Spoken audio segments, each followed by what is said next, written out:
Alright, we are ready to do some more Kyle hiding. Let's see what happens.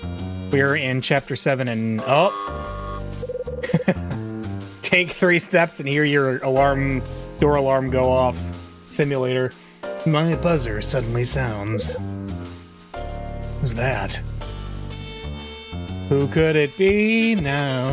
Oh yeah, let's just use the door button.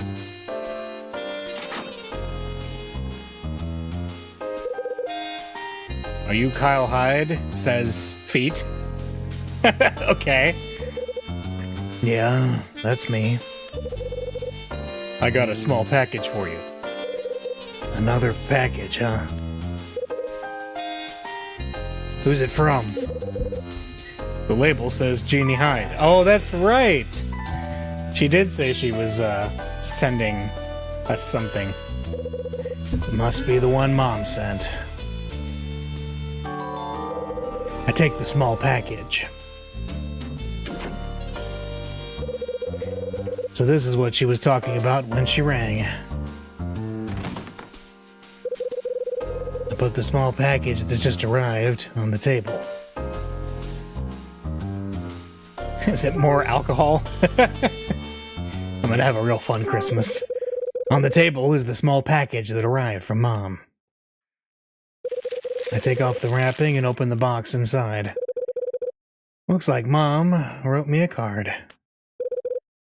The card reads, Merry Christmas. In this package are some very precious things from 25 years ago. Your father had been keeping them in his case. Take care. Love, Mom. Mom. The suitcase that Dad had in his possession the night he died, 25 years ago. Tatty. That is not an American turn of phrase at all. The tatty old case that I still use today, Governor. That's right. What does she mean? What used to be kept inside it? We got a baseball, a key, and an envelope? Let's see. There's an old baseball. Can't believe she still held on to this thing. This is the same ball I used to throw around when I was a kid.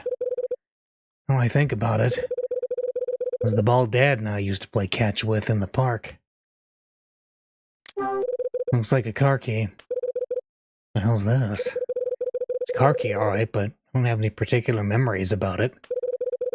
What would this be doing in Dad's case? Something left to me by Dad. This is pretty heavy, even for me. Would have thought he'd give me a Christmas present. 7. Oh, the letter was the letter we read. Okay.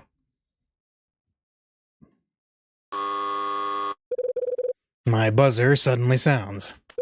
Who's that?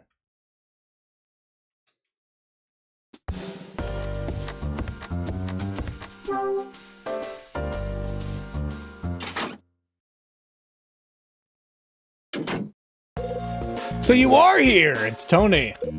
Tony. I've come to get you like I promised. Looks like we're gonna be spending Christmas Eve together after all. Just the 2 of us? Jeez, don't get too excited. Besides, you're the one who said you didn't have any plans. What's gotten into you today? You seem a little livelier than normal. Well, that would be telling. Anyway, tonight's on me. You're kidding, right? Do I look like a comedian? I ain't joking. I'm settling the tab tonight. Just one thing, though. I get to choose the venue, and it's Lucky's Cafe. So it's settled. I'll see you later at Lucky's. Tony leaves the room. His offer seems genuine. The least I can do is turn up, I suppose. I'm not like that alternate universe where you just very randomly decided to give you all your money. Or give him all your money. It's like, okay. Alright.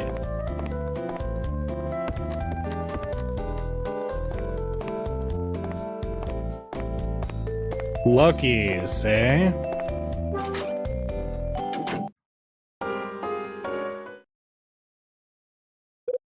Huh? They're gonna start saying congratulations. Looks like Tony's a no-show. Hi, Mr. Hyde. Welcome to Lucky's Cafe. He's like, oh yeah, baby. Did Dad invite you here too? No, Tony did. Tony? Yeah, I couldn't believe it either, especially when he said he'd cover the bill. He's got a nerve. Like he can offer to pay for other people. Steady there. What's he done? Well, offering to pay for you when he can't even settle his own tab here. Claire. Hi, Sydney. Tony's a valued customer of ours, and don't you forget it. And don't go bothering Mr. Hyde with stuff like that. Dad. Yeah, okay, if you say so. But even you have to admit, it's true, though. Why do you let him keep a tab anyway? None of the other customers get one. It's not just that either. You invited him here tonight and told him it'd be on the house. Oh, that explains some things. That explains a few things. Okay. That's right, I did. It's Christmas Eve, for crying out loud. If I want to spread a little happiness on the night before Christmas, I have every right. Oh, you do whatever you want. Claire storms off. Sydney, truth is, I only came here tonight because Tony asked me to. He promised to cover my bill, too. He did? So it's you he was talking about.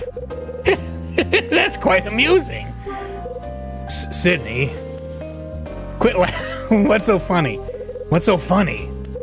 Well, it all makes sense now. It does. I told him that if he didn't have any plans, he should drink here, on the house. That's when he asked me. He asked if he could bring a friend, too. I must admit, I half expected him to drag some young lady in here. It turned out to be you, though. Guess you must have softened to him a bit now, then, am I right? He's a crafty one, all right. What makes you think I even like the guy? I didn't read the... Let's see. What makes you think I even like the guy? Are you saying you don't? I just figured you two would get along. Have you heard any of his music, Mr. Hyde? Yeah, I heard one song just a little while ago. What did you think of it? It was pretty good. Kind of song that just sticks in your mind. I see. I thought you'd enjoy his music. Just between you and me, I'm kind of a fan. I listened to his stuff when he was popular, and even when he wasn't. So perhaps when Claire says I go a little easy on the guy, she may have a point. Sydney, I guess what I'm trying to say is that I believe in the guy. He's got talent. I know that he'll go on to touch the hearts of millions with his music. Does Tony know you're his #1 fan? No, he has no idea. And if he ever hears about it, he'll no doubt get the wrong impression. Real fans, Mr. Hyde, don't need to make themselves known to the artist. They're happy to observe them from afar. They just sit back and wait for the music. Sydney, you're a real cool guy, you know that?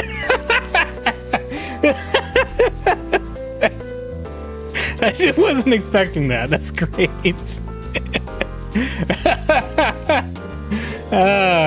great. I love it. Yeah, I know. You're just having a laugh at me now. Not at all. I'm being serious. Tony's a lucky guy if his fans are anything like you. Well then, I'll just take that as a compliment. Anyway, just enjoy the evening and drink all you want. Okay, but I'll be paying my way, like a regular customer. What are you talking about? I've already said, tonight's on me.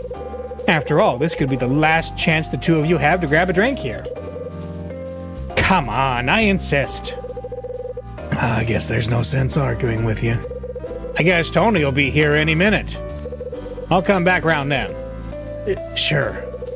Before I forget, would you mind choosing something from the jukebox? Pick anything you like. It'll make a change from me picking the music all the time. No problem. After making his request, Sydney moves away. So we gotta go pick the jukebox music. Pick something really inappropriate for the scene, or, you know, gotta pick something good. Nothing like a bit of pressure. Alright.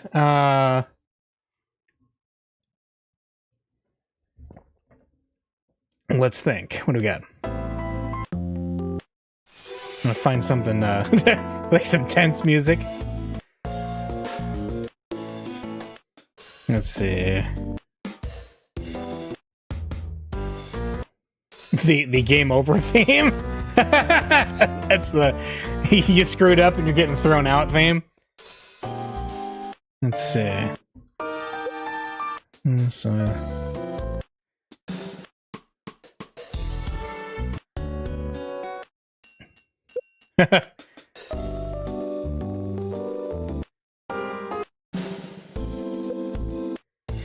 yeah. That's part of the being thrown out theme, yeah. I don't know, I'm taking this a little too seriously, probably. Yeah, let's pick the good old, like, the cutscene thing. This should do the trick.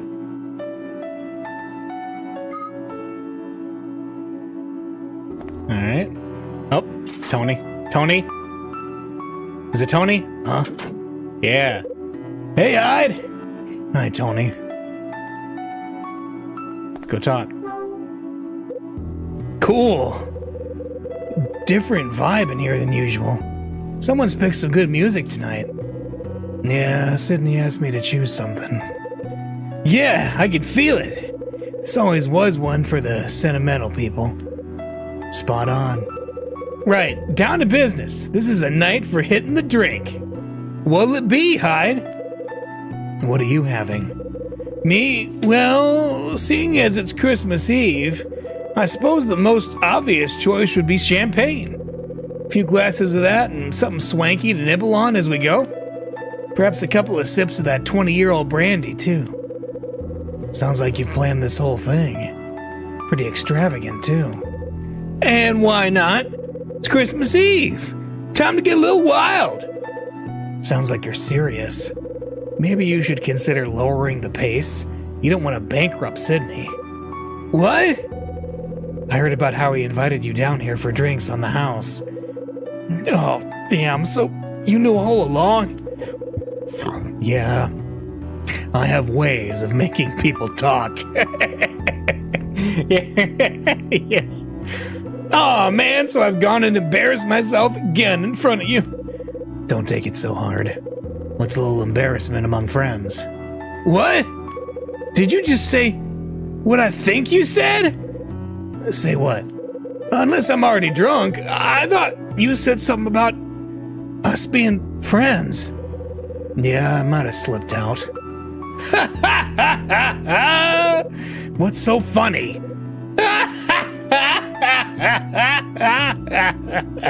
Come on! Did I suddenly become a comedian or something? I'm not laughing because you said anything funny. I'm doing it because I'm happy. You said that me and you were friends. Tony, I don't know what it is, but happiness seems to be in the air today. I feel like I've been given a present from Santa. Has it really been that good? Sure has. Sydney offers to pay for my drinks, and you declare that we're friends. Also, I just took a call from the director of the radio show that aired my song. The director? He called you? Yeah, according to him, the fans were all over it. There's even been interest from a record label. Now I'm beginning to see what puts you in a good mood. You see!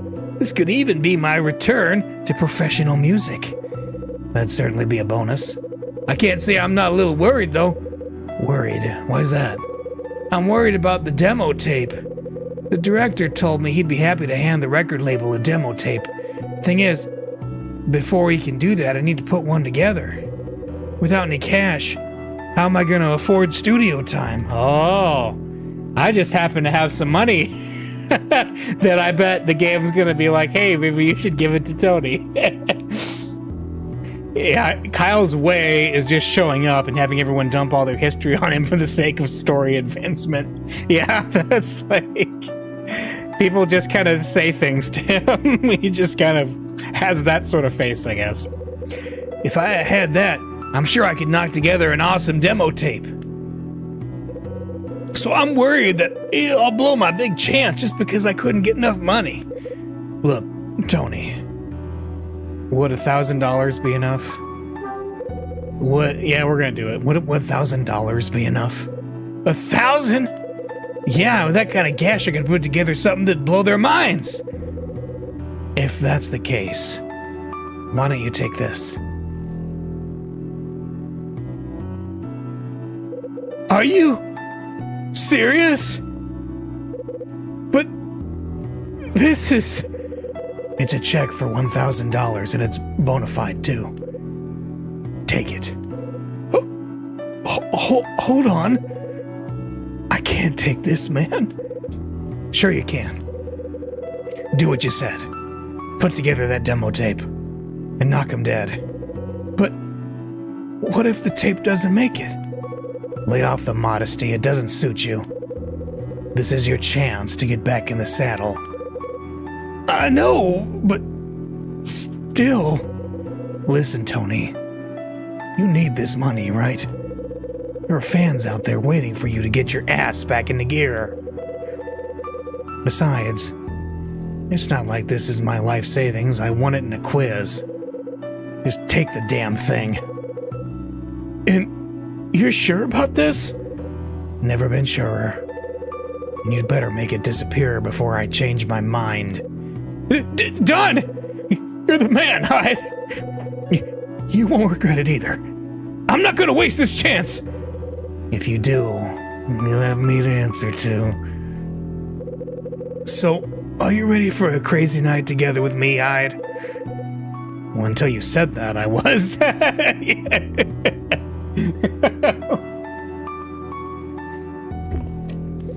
I'm pretty sure you're gonna be passed out and on the floor before me, though.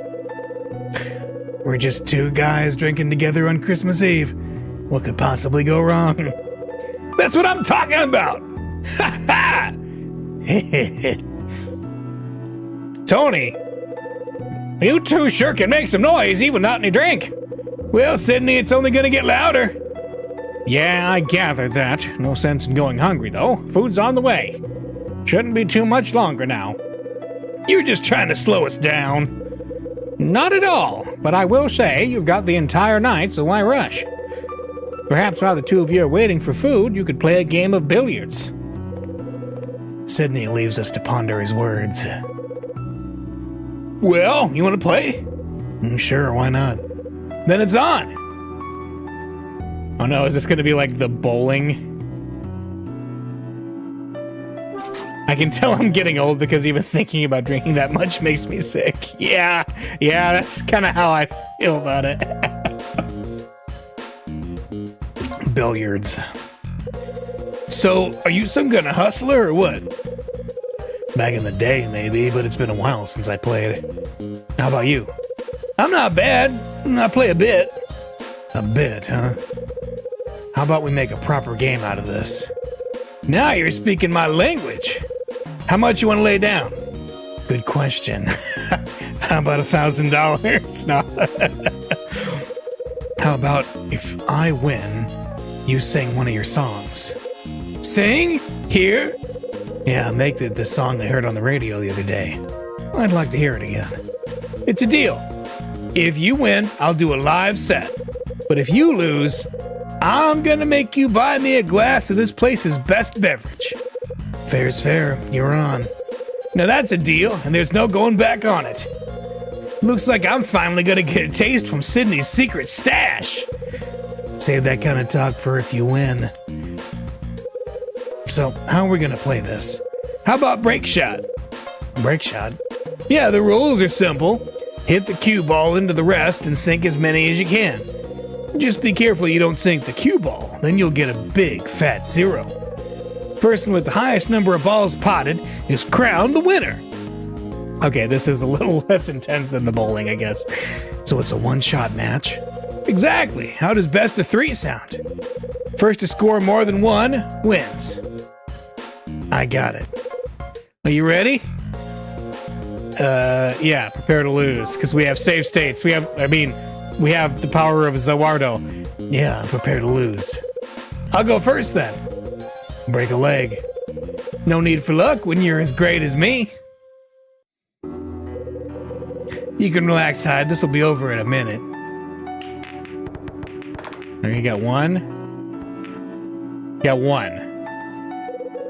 Was that a mega shot, or was that a mega shot? Try beating that! Alright. Well, okay, we're gonna, like, try this a bit. Okay, I got 1. Guess that makes it a draw. 1. You got 1. Okay. Not my greatest shot. You're up, Hyde. Ooh, 2. I beat him. Not bad, Hyde. Not bad at all. Round 2 to you, Hyde. Nothing. Yeah. Wasn't really paying attention. Yeah. You're up. Okay. Here we go. This is for the money. And I think we just won. 2 wins and a draw. Guess you win the game. Nicely played, Hyde. That.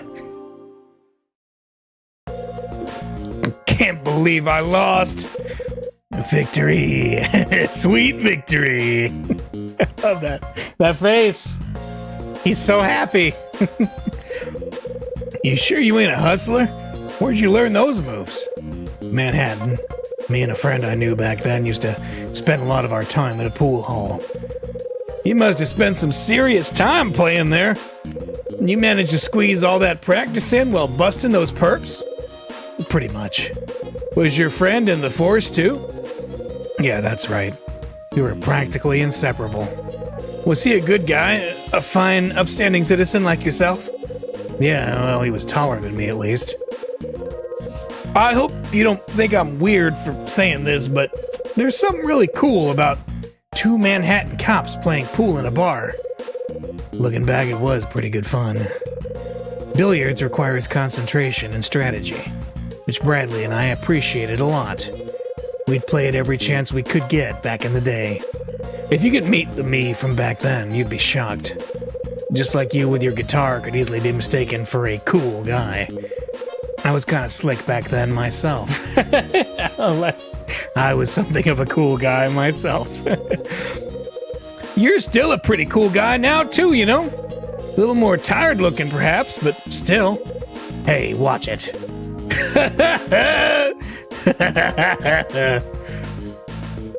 How about that song I promised you? I've not got my guitar. How about I visit your place later and play there?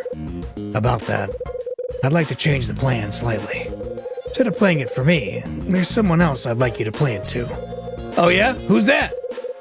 That fan of yours. The one who never lost faith in you and told you to try and change. Are you serious? Yeah, so do me a favor and play them that new song of yours. Sure. Consider it done. They're gonna love it. Okay. You two seem really focused. How's it going? What's everybody doing back here? Tony and I are having a little friendly competition. That looks like fun. Can I join in too? You can count me in as well if you think you're up to the challenge. Okay, time for me to take a break. I'll leave the rest up to you. If you need me, I'll be having a drink at the bar.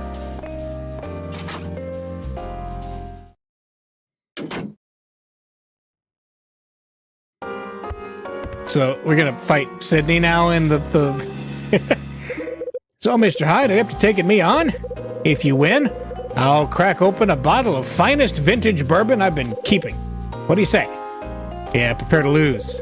Yeah, prepare to lose. Ah, the overconfidence of youth. I'll go first. Go right ahead. I hope you're ready.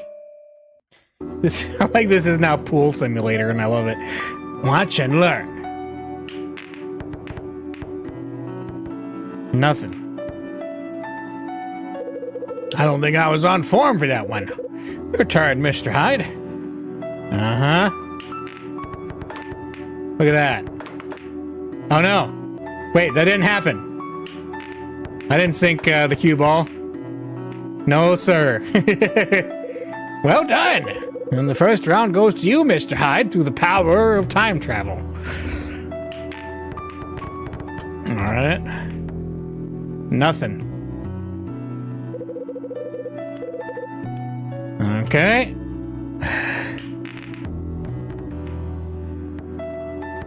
Yeah, we're gonna secure this one. Oh my gosh, that was terrible. Nice. Beaten twice in a row. I won't mince words, you completely creamed me. That's right. I didn't use the Wardo at all. You're a pretty good player, Mr. Mr. Hyde. And as promised, later I'll bring out the vintage bourbon I've been keeping. Bet that tastes pretty good by now. Anyway, I better head back to the cafe. See you later, Mr. Hyde. Is Claire gonna talk to me more about her dad's problems now? Hello, Claire. Would you say to a friendly game against me, Mr. Hyde? If you win, I'll make you a wonderful meal you'll never forget. So, shall we play? Yeah, prepare to lose. Yeah, prepare to lose. Great. Hope you don't mind being beaten by a girl. Do your worst. Just so you know, I'm not gonna go easy on you. Okay. I'll start us off, okay? Ooh. You sunk one. Nice. Not so bad, I guess. Your turn, Mr. Hyde. Alright. I did nothing. Nothing! Thankfully, with the power of time travel on my side, we can try to sink a ball. Man, this is rough. There we go. We got at least one, so it's a draw, not a loss. Oh well, I guess we all have our off days. Score one for me. Oh, did she get two? Oh, so she's like the hard mode character, huh? Let's see. Ah! We're gonna do this. We're gonna do this. So, we need two. Oh, nice shot. This is getting interesting. Nice win, Mr. Hyde. Okay. So you got one. Not so bad, I guess. Okay. Okay. Okay. No. That was awful. Oh. Okay. Draw. Aw, draw. Oof. Oof. No, wait a minute. We gotta win this. Because that was like 3 balls in a row. That was terrible. For me. That was great for her. Let's see. We need to get 2. So let's see if we can get 2. We want to get all the extra specials. Is that... No? Okay. No, not that either. We're gonna do this. Okay, 1. Well, let's see what she gets in the next thing. 1. Okay, so if I get a draw here, I win by default. Right? So, because I already have 1 win. So I just need to get 1 ball sunk in. Ah, not the cue ball! Right. There. Oh, that was 2. 2 wins and 1 draw. Wow. You're hard to beat, Mr. Hyde. That's right, because I use time travel. I lost? To be honest, you didn't stand a chance. He's getting cocky. I like it. I would have never guessed you were this good a player, Mr. Hyde. Well, you know, I can't go around singing it from the rooftops or anything. Maybe you should be a little more confident. I like my men to have confidence. What? I'll bear that in mind. Just as I promised, I'll make you a meal you'll never forget. Okay, I better head back to the bar. Catch you later, Mr. Hyde.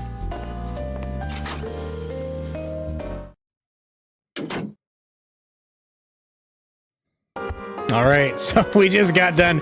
All right, who's next? Who's next? Is it Frank? Is it the Vulture?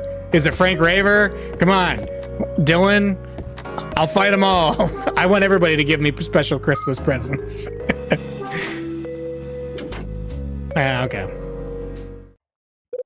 Huh?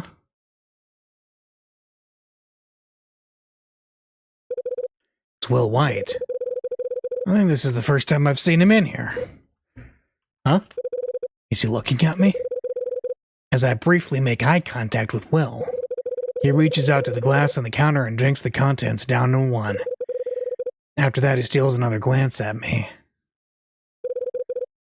Well, hello there, Mr. Hyde. Are you by yourself? Not this time, I'm with a friend. That's a shame. I thought perhaps I could join you for a drink. Oh, you did you? Yes. In fact, I've been waiting for the opportunity to have a drink with you for some time. Tell you what are you having? Maybe we could have just one drink together. You want to drink with me? I don't feel... You want to drink with me? I certainly do. I have a feeling we've got a lot in common, you and I. What makes you think that? Well, for one thing, I heard from Dylan that you're a salesman. Beginning to catch my drift? Just because we share things in common doesn't mean we'll get along, though. Something funny? Not really, it's just that reaction was precisely the sort of thing I expected. You got me all figured out, huh? I do believe I have, Mr. Hyde. You're stubborn and selfish, and like everything to go your way. You have a distinct inability to read the emotions of others and are outspoken. And you have no qualms about ordering other people around. But you're keen not to let others learn of this trait, as word travels fast. In short, you have a very tiresome personality. Tell me, Mr. White, do you normally run off at the mouth this much, or is it the drink speaking? I hope you don't talk to your customers this way. I'll let you guess, shall I? To be honest, I couldn't care less. Oh? You see, it doesn't matter to me which it is. I've already decided that I've got far better things to do with my time than talk to you. Especially seeing as this is Christmas Eve and I'm trying to enjoy myself. I'm sorry you feel like that, Mr. Hyde. I was hoping we could spend a while delving into some philosophical conversation. I'm willing to bet you'll come to regret refusing my offer to talk. Anyway, I must be on my way. Will slithers off. He slithers away. I like it. Who the hell does he think he is? All right.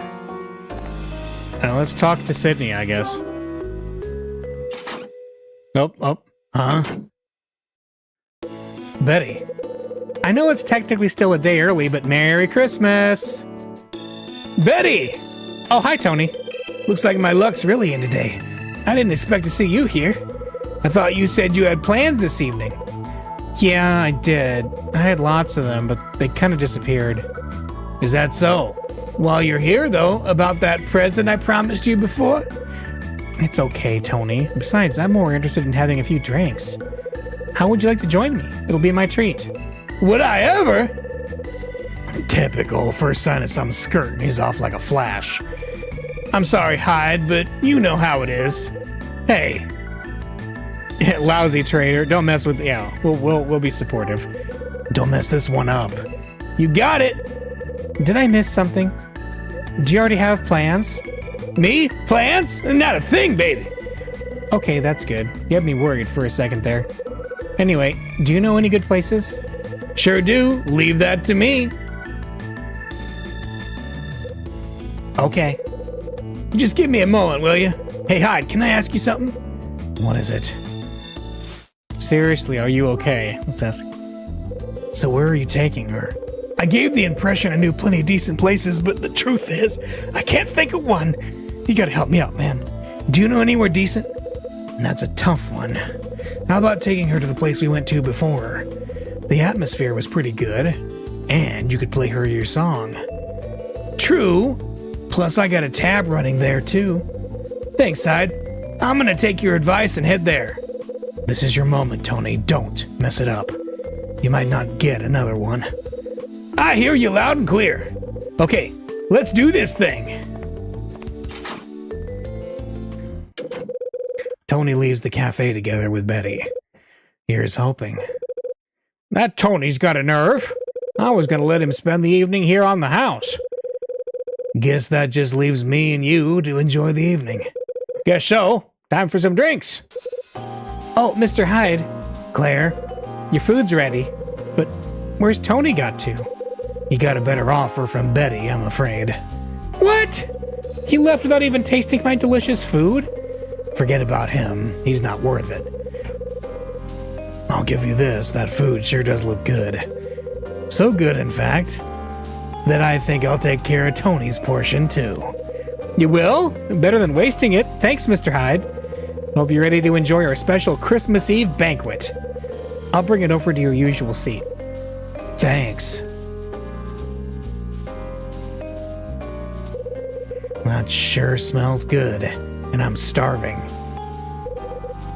Sorry for the wait. Here you go. It's roast chicken with a glass of Dad's special vintage bourbon.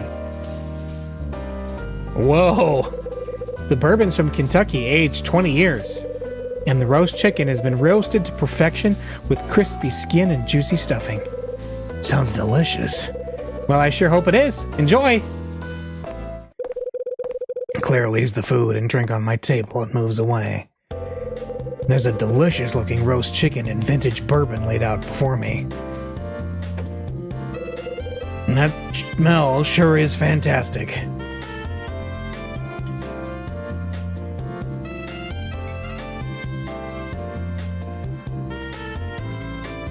Oh, wow. He ate the whole thing. Alright. Sydney. Ah, Mr. Hyde. Still drinking, I see. Yeah, Claire not around? No, she said she had plans to meet up with a friend and went out. Looks like it's just you and me now. So what do you say? Shall we have something to drink? Sounds like a plan to me. Sydney dims the cafe lights a little, but leaves the counter well lit. He takes what appears to be some sort of special bottle from one of the shelves. It's a bottle of extra old brandy, the kind of stuff I've only drunk occasionally. It's got a smooth taste with a fruity aroma and real impact. Sure, it'll get you drunk all right, but at least you'll be a sophisticated drunk. Sydney and I raise a toast and drink our fill of the exquisite brandy. Really is fantastic.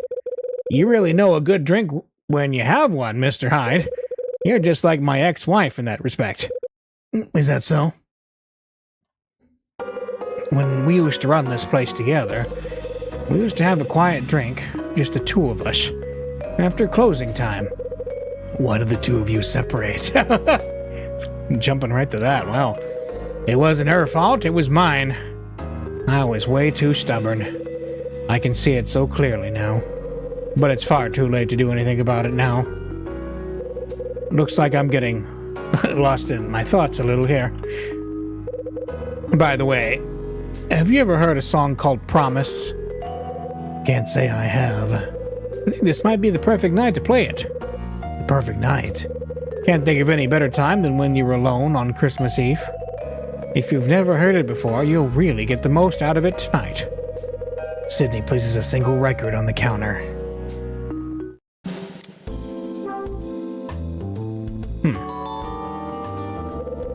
I take Sydney's record.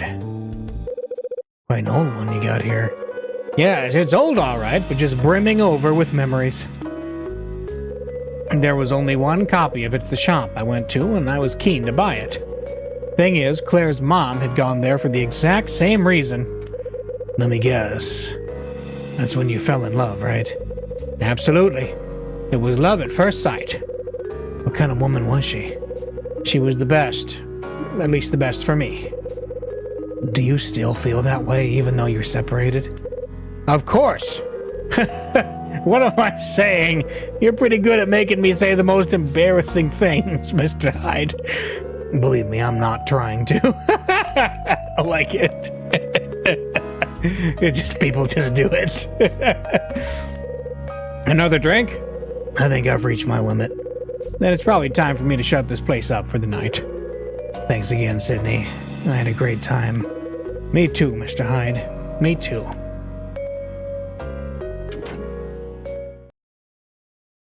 I wonder what kind of song the record I got from Sydney is. Let's elevator to the second floor for fun.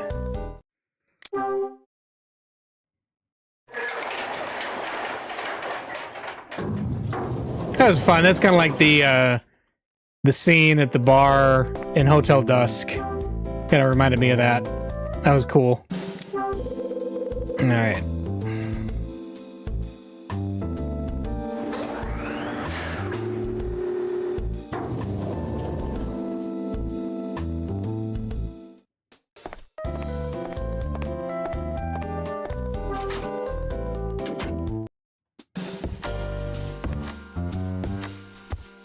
Alright, where's my record player? Alright, right here.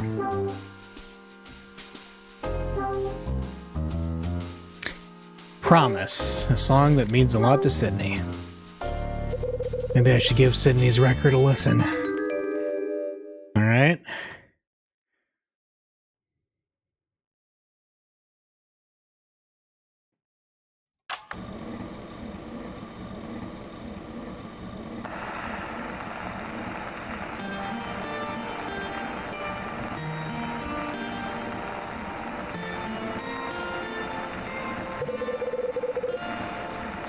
So this is the song that means so much to Sydney.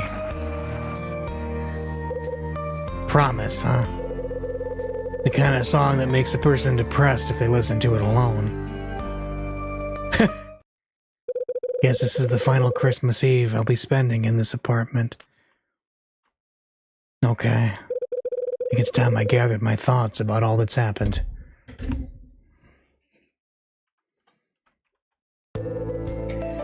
The morning of December 24th. I walked into town, heard the festive songs, and returned home. Then my buzzer went. Opened the door and saw someone waiting there. It was Mila. Right. I opened the door only to see Mila standing there. She told me that Ed had been admitted to the hospital and Rachel was looking after him. After exchanging gifts with Mila, I suggested we go to the cafe. However, Mila said she'd rather take a look at something on the roof. What did Mila want to look at? The lighthouse. Right. She said she wanted to see the lighthouse on the roof up close. We headed up to the roof to do some sightseeing. It was the first time we'd chatted properly in ages. After Mila went home, I met Tony in the lobby and took a small package from him. The package was addressed to Max, and I took it to her in person. As soon as she saw it, she started shaking and asked me to open it instead. What was it that Max thought the package might contain? A bomb! A chicken! A chicken! No, a bomb. Right. She thought that the package might contain a bomb of some sort. She went on to tell me about why she thought a bomb might be inside. Apparently, she'd received a threat in the form of a letter in the past. I called Rachel once I'd got back to my room. Once I heard Ed's condition had improved, I relaxed a little. I took a look at the package that Mom had sent. What was it I found inside? A card, a baseball, and a key. Right. There were several things in the package from Mom. A card, a baseball, and a key. The card explained that the other two items were from Dad's case. Tony invited me to Lucky's Cafe to share a few drinks with him in the evening. As it turns out, Sydney had already promised to treat Tony that evening anyway. We all ended up playing a few games of billiards. Who offered me a drink after that? Will. Right. It was none other than Will White who offered his company over drinks. I declined and instead shared some drinks and conversation with Sydney until late. As the evening moves on, I listen to the record I got from Sydney. I reflect on the things that have happened over the last few days. Right after getting the notification that this place will be closed, certain facts about the building's past came to light. The fact that my dad is somehow connected to the events that happened here. Wonder what I'll feel when all the mysteries of the past are solved. Wonder what I'll find out about my dad. Well, we'll see. And that is the end of this chapter. Chapter 8's next. Yeah. And we're going to save, and I'm going to break briefly, and we will go ahead and resume here in just a second. Be right back.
Alright, I'm back. Let's save and continue.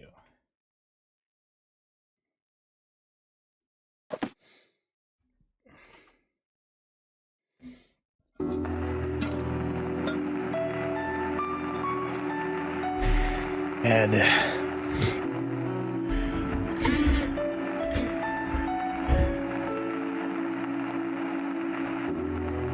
Oh, he went to go see him. Chapter 8. December 25th, 1980. Christmas Day. Thursday morning, December 25th. Waking up doesn't feel so bad this time. I can still feel some drink from last night's sloshing around in my stomach, but as I drag myself out of bed and feel a draft of cold air, I soon feel better, like I can actually face the day.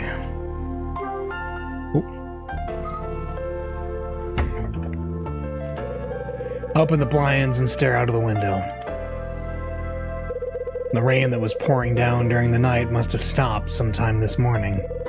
The sunlight beyond the window is dazzling as it reflects off the leftover droplets of water. The still damp cityscape is strangely picturesque, like a scene from a film, or a visual novel on a mobile handheld. I lean against the glass and take a moment to absorb what I'm seeing. Suddenly, the song that I heard last night, Promise, pops into my head for some reason. I pause. Why did it provoke such a nostalgic feeling in me when I heard it? Then the realization hits me. I must have heard it somewhere before. After putting on some clothes, I slump onto the sofa. I try to unclutter my memories and recover the one that includes that song. At last, a memory from 25 years ago emerges and I recall the streets at night. That's it! The song I heard on the radio then. It was Promise. It was after Dad had been murdered and we moved to Manhattan. I woke suddenly at night, only to hear the sounds made by the falling rain. I left my bed and slipped behind the curtain. If I stood on the tips of my toes, I could just about see through the window. The glass was slightly foggy, so I had to use the sleeve of my pajamas to wipe it. My sleeve was wet, though. Was wet through, which is a very British way of putting that, but I could finally see outside. What I saw was the purple-lit glow of the Manhattan night. I'd vowed that I would never enjoy living there. I didn't know anyone, it was too cold, but for the first time I found something I appreciated about the place. I wanted my mom to see that view. I cautiously opened the door to the neighboring room. To my surprise, my mom was still awake and standing beside the window. Realization came to me in an instant. Mom had been staring at the same view as I had. I remember telling her that I thought it looked beautiful. Mom came over, wrapped her arms around me, and just stood there beside me. There was a faint sound coming from the small radio Mom kept beside the bed. While holding me, my mom told me something. She said that my dad loved this song.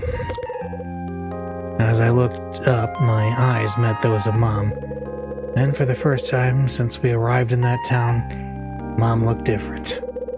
Her eyes were brimming with tears. That was how I knew that song. It was the song playing on the radio in our apartment.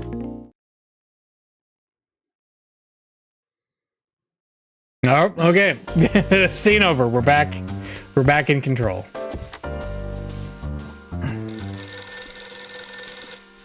Huh? It's my phone. All right. Navel gazing over. Hello. Mom. I see you're at home. Yeah, no change there. What's on your mind? Nothing really. I just thought you'd be out. Sorry to disappoint. Don't take everything as a joke, Kyle. I just felt like I should call you, that's all. I didn't really have anything to say, though. Mom, you're worrying me, Mom. Why call if you thought I was going to be out? That's what I wanted to say to her, but decided to keep it to myself instead. I got your package, by the way. That baseball. It was the one Dad bought me all those years ago, wasn't it? So you remember it? Vaguely. I remember Dad and I used to play catch with it. That ball was very precious to your father.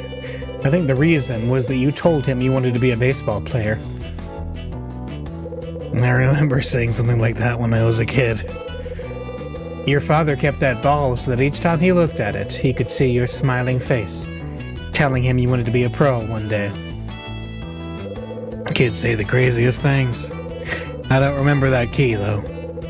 Was that the key Dad used for the car? No, it wasn't. Then what is it?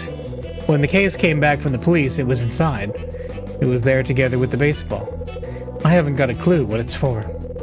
But I have the feeling it represents something that he wanted you to have. Mom, there's something I've been meaning to ask for a while now, and I think now's the time. What is it? What do you want to ask me? Why did you ever get with a guy like Dad? What? He was in a less than respectable career, so why did you agree to marry him? Well, I fell in love, that's why. I fell in love with him and never wanted to be apart. The first time I met him was at the hospital where I worked. I was the one in charge of tending to the wounds he came in with. So it was a classic case of patient and nurse falling in love. Yes, I suppose it was. When I met him, he was a total stranger, but I did know one thing. I knew that he was bearing a secret of some kind, that if it ever came out, I wouldn't be able to stay with him. That's why I was prepared to be content without knowing. When did you find out what his secret was? About 2 years after you'd been born. He came clean about precisely what he did for a living.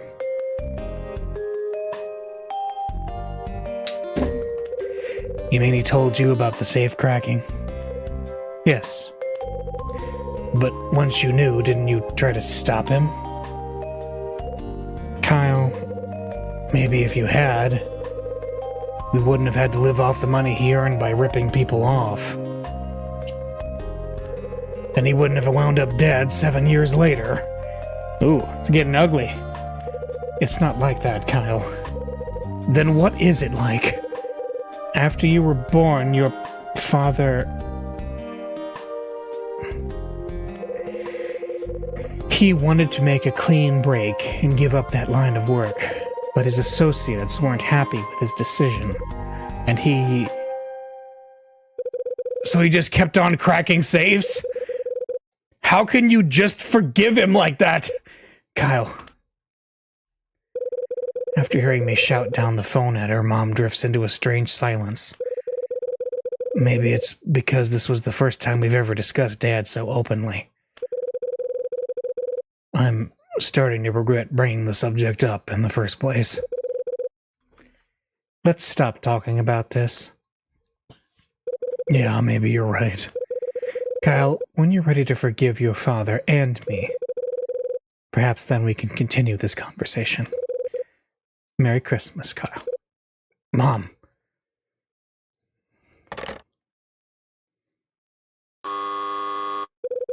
My buzzer suddenly sounds. Who's there?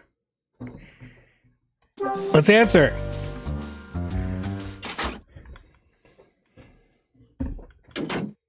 Oh, it's you. Hello, that man. Merry Christmas, Hyde. What the hell do you want this early in the morning? Back to your normal cold self, I see. You have to forgive me, but wasn't it you who dumped your friend on Christmas Eve just to go paint the town red with Betty? I'm not denying it, but... Have a heart, man. What would you have done? Anyway, how was the rest of the night down there? Just me and Sydney drinking till after the place closed. Cool. He's tough to drink under the table, that one. Can't remember a single time I didn't pass out while he's still solid as a rock. So how was your night? Mine? How'd it go with Betty? That's what you've come here to tell me about anyway, right? You really can see right through me, man. So, what happened? Well, we headed to the same place I took you to a couple of nights ago. Spent half the night chatting and getting out of control. Sounds like it went pretty well. Yeah, I thought so too, but now I'm not so sure. What do you mean?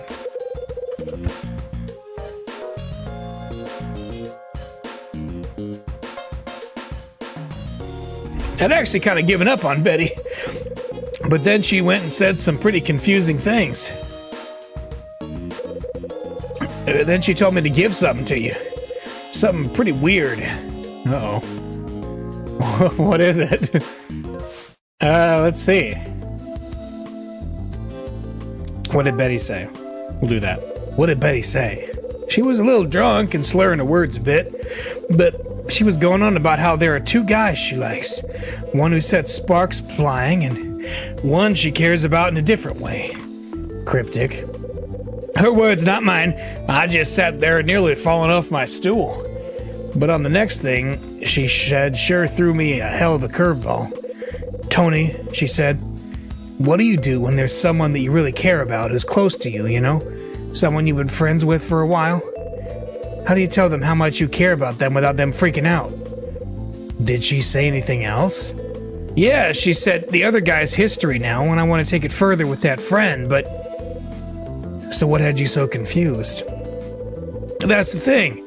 The way she looked at me when she said it, I started thinking that maybe that friend is me. But you didn't actually ask her, right? Nah, I kind of chickened out. Pathetic, isn't it? Maybe you're wrong, maybe you're right, but for now, you should stick to the belief that she was talking about you, and try to become that person to her. Only way to be sure, right? I guess so. The only alternative is nuking the site from orbit. You know what? Maybe it is me. Who knows? I mean, look at you. You can't get her out of your head. Ain't that the truth? Alright, what did she ask you to look after? What did she ask you to look after? This is some sort of notebook. A notebook? She said it belongs to Rex, but he left it behind. Oh. I take Rex's notebook. She said something about you being able to find some use for it. Can't say I understood what she was getting at, though. Right, I'm gonna go back to my room. Tony leaves my room. What's Rex keeping written down in his notebook? I think it's time I found out. Okay. Examine. Let's see. Open Rex's notebook. Inside, there's something written. It reads, 1967, Condor disappeared. Jack Green disappeared. Jack Green? Who the hell's he? Huh? It's my phone again. It's Candlejack. Let's see. Hello? From the other end of the line, I hear a very familiar voice. Rachel. Merry Christmas, sweetie. We've got some good news for you. Ed's made a dramatic recovery, and will be out of the hospital by the weekend. That's good to hear. Yes, it's pretty comforting, but the doctor laid down the law. He said Ed really can't afford to push himself anymore. He has to avoid any unnecessary stress that could put strain on his heart. So I guess that means we better not give him too much trouble. Remember when Ed stayed up till like 3 a.m. with you last year at Hotel Dusk? You mean you'd better not, but yeah, that's what I figured too. So how about you? Have there been any new developments? Nothing too exciting, but there is something I need you to check out. What is it? I need you to check out something connected to Rex Foster. Someone going by the name of Jack Green, who was under investigation by Rex. He may have disappeared off the grid after 1967. Jack Green, 1967. Got it. I'll see what I can dig up. Expect a call when I find something. Thanks.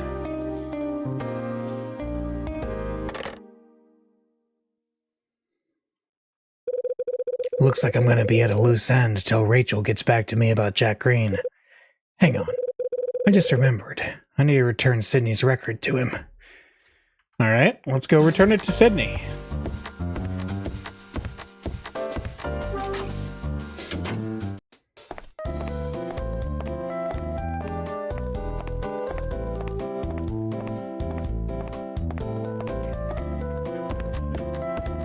Returning a borrowed record, Simulator 2010. You know, it's funny, I don't even have to explain what a record is because vinyl is back in. So, who cares, right? Alright. Here he is. Sydney, Merry Christmas.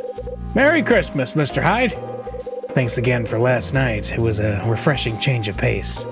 I enjoyed myself, too. I think last night is going to be a Christmas Eve I'll be sure to remember. Yeah, you and me both. Would you care for anything to eat? No, I'm good. I just came to return that record you loaned me. Let's see, Rex... Sydney's record. There you go. I hand Sydney back his record. Thanks for that.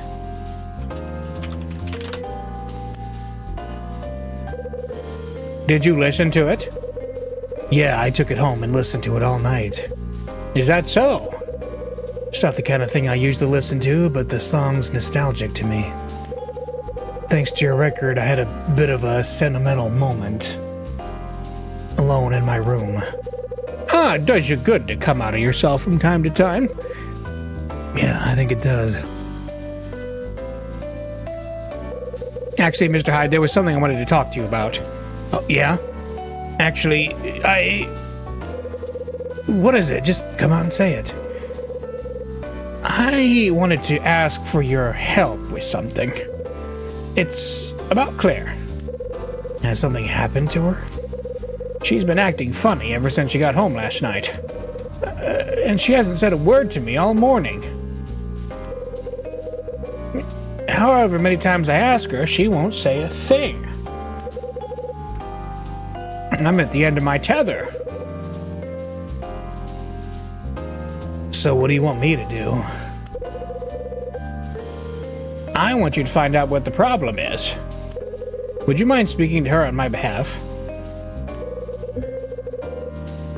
Sometimes when I look at her, all I see is a naive young girl. If you agree to speak with her, you'll find her cleaning the billiards room. I'm counting on you, Mr. Hyde. Alright. Let's go see what's bugging Claire, I guess. There she is. Well, mop in hand. Claire, I'm sorry, but I'm busy with the cleaning at the moment. Oh dear. Claire, are you still worried about your dad? I think that's what this is about, so we're gonna... Claire, are you still worried about your dad? Yes, I am. You remember what we talked about the day before Christmas Eve? Did you get around to asking him about it? Did you find out if there's someone special in his life? I never got around to asking him outright, but I kinda got an impression from the way he was acting. So what you're trying to tell me is you didn't ask, right? Oh, ouch!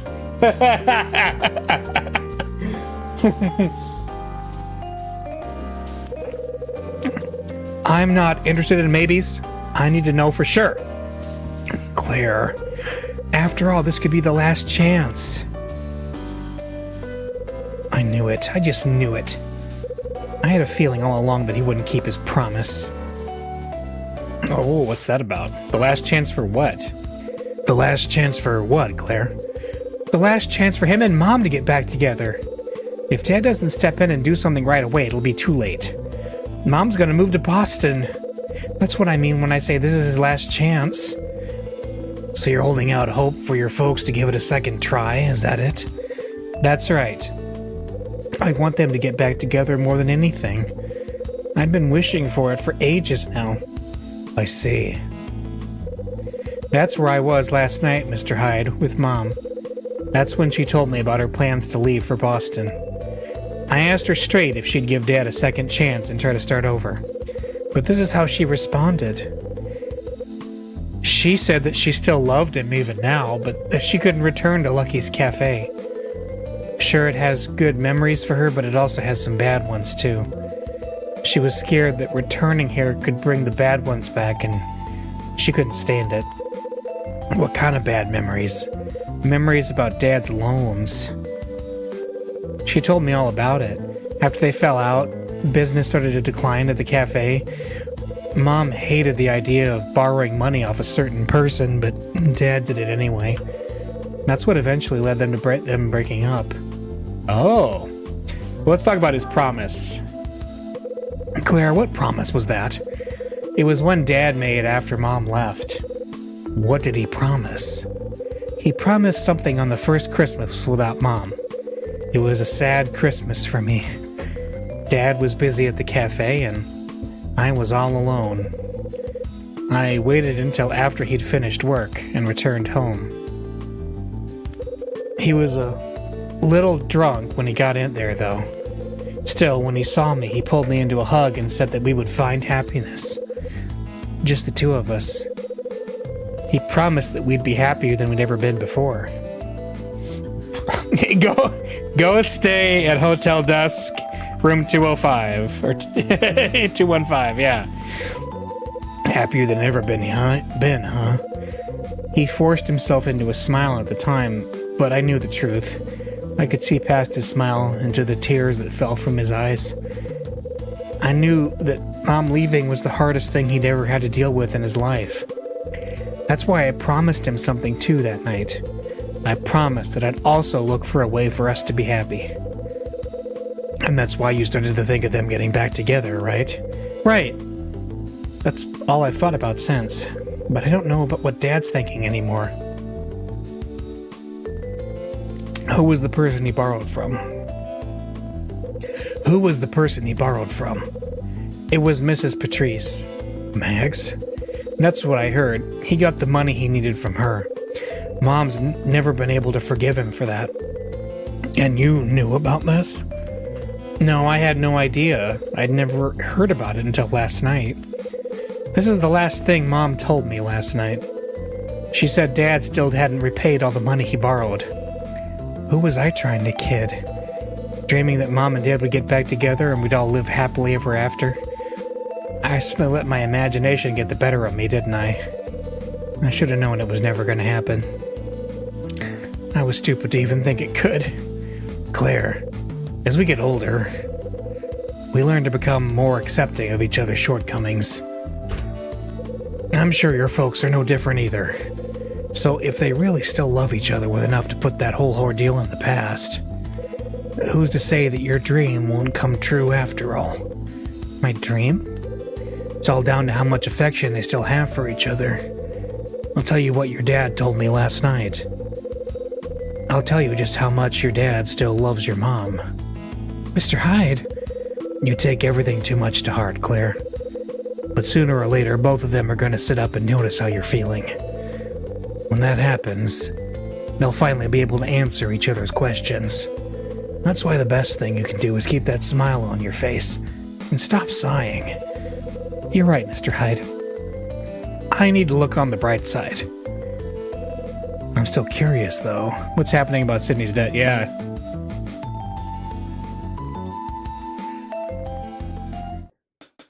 Let's ask. Claire, thanks a million, Mr. Hyde. I feel much better now.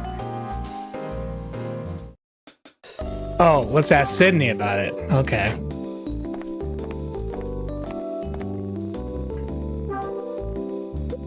Sydney. How did it go, Mr. Hyde? Did you manage to find out what's been troubling Claire? I asked her all right, but she's got some serious worries on her mind. She's worried about love. About what? I feared it might be something like that.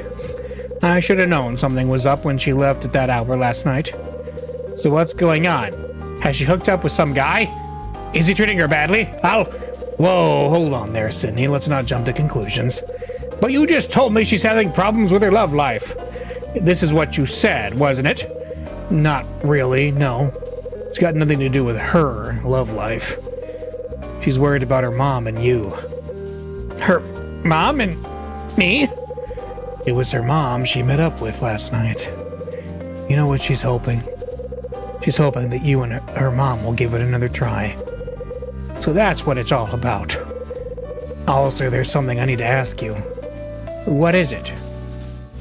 What's happening about your dad? Yeah. What's happening with the loan from Mags? How on earth did you find out about that, Mr. Hyde? Claire let me in on it, and it was her mom who told her. I see. Well, it all goes back to when we needed money to get this place up and running. Mrs. Patrice was kind enough to give us what we needed. It all stems from me knowing her late husband. I've been paying in installments each month. In half a year, my dad will be settled. She said she has too many bad memories to do with money troubles. For her, it's a very real reason not to give you a second chance to get back together. So that's the root of it. She still doubts me. How did you know Mags's husband? How did you know Mags's husband? He was a customer in the restaurant when this place was still a hotel. I would wait on his table a lot. I used to work there when I was younger, you see. Anyway, George Patrice, or Mrs. Patrice's husband, as I should call him, was a regular. Very partial to cheesecake, as I recall. What kind of man was he? I remember him telling me that he used to play the sax in his youth. But at the time when I knew him, he was the owner of several eateries around town. To sum up, he wasn't afraid to spread his money around. All the waiters jostled for the right to wait on his table. Of course, all they were after were the tips he'd offer them and nothing more. He'd always be around when the hotel was having an evening event. In particular, he always came to the parties they called Scarlet Star. Oh! What connection could this have to the thing I'm looking for? What does Claire's mom doubt about you? Yeah. What does Claire's mom doubt about you? She thinks there's something between me and Mrs. Patrice. She does. It was just something my wife was worried about. You see, when Mrs. Patrice was standing trial, I believed that she was innocent. What? My wife was convinced she was guilty. And from that point, she was sure that Mrs. Patrice and I had something going on. Meaning that when I borrowed the money, she refused to forgive me for what I'd done. So was there any truth to it? You and Mrs. Patrice, I mean? Or was it simply all a huge misunderstanding on Claire's mom's part? Of course it was just a misunderstanding. I only had eyes for her. There was never anything between me and Mrs. Patrice. Okay. Let's see. The party's called the Scarlet Star. There were parties called Scarlet Star? Yes, there were. Every month, Hotel Cape West would hold a party on a date with the number 6 in it. Those parties would be called Scarlet Star. How did they earn that name, though? I couldn't tell you. I haven't got the faintest idea, I'm afraid. Other parties that were held there had similar names, like Gold Star or Silver Star. Those were held on dates with the numbers 3 or 9. What kind of parties were they? Just run-of-the-mill affairs, really. You know, the type with food and drinks and a live band and dance floor. I was there on a number of occasions, and they were all pretty similar. Okay. When did Mag stand trial? Sydney, when did Mag stand trial? Well, let's just forget about that, shall we? Sydney. So you can't tell me, huh? So you can't tell me, huh? Not really. Well, I can't beat it out of you, but I can ask you nicely. Will you tell me? Yeah, I suppose I could. Seeing as it's you I'm talking to, but you have to promise to keep it to yourself, mind. Of course. 13 years ago, Mrs. Patrice was a suspect in a certain incident. The jury returned a verdict of innocent, though, and she was freed. Uh-huh. What kind of incident? What kind of incident was it? She was suspected of killing her husband. What the hell? Yes, what? She was a suspect in a murder case? She was indeed. Sydney, why was her husband... Mr. Hyde, I've got nothing more to say on the matter. Can we leave it there, please? The verdict was innocent, and that's all that counts. I really don't want to talk about it anymore. I understand. I just need to make sure, but you will keep this discussion between us, won't you? I really don't want anything I've said about Mrs. Patrice to get out. I only told you because I trust you. Yeah, I hear you loud and clear. Then we understand each other. The last thing I want is to cause any trouble for Mrs. Patrice. Now, was that everything you wanted to ask me about, Mr. Hyde? I do have a cafe to run, you know. Actually, there is something else. What do you want to know? Do you still love your wife? Do I what? I want to hear how you really feel about her. Well, I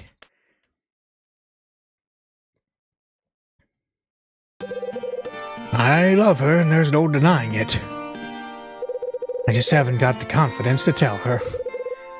To tell her you love her? I mean, not exactly. To tell her that I want us to give it another try. You understand what I'm saying, don't you, Mr. Hyde? Even when two people really love each other, it doesn't guarantee it'll work out. The real reason we separated was to do with me. When I think about how it happened, I can see exactly why she walked out. If only I could have seen things the way I see them now. I tried to console myself by making her the villain and branding her as heartless. But the truth is, I was a fool. The worst thing is that it took losing my wife for me to notice how she was feeling. That's why I'm afraid. I'm afraid that if we did get back together, I'd do the same thing over again. I'm sure she's thinking along the same lines, though. You may feel unsettled, but you clearly want to have another shot at happiness. Mr. Hyde, Claire told me about the promise you made her. She did? She told me about the first Christmas you spent without your wife, and when you told her that you'd find happiness again, together. She's been thinking about that ever since. Well, her idea of happiness is having her family back and all living together. Mr. Hyde, it's not my place to dictate to you how your family should be, but I'll tell you this for free. There aren't many families that can get back together. Most of them who've tried fail. Ain't that a fact? A sad but true one. Okay. I need to be somewhere. All right. Interesting.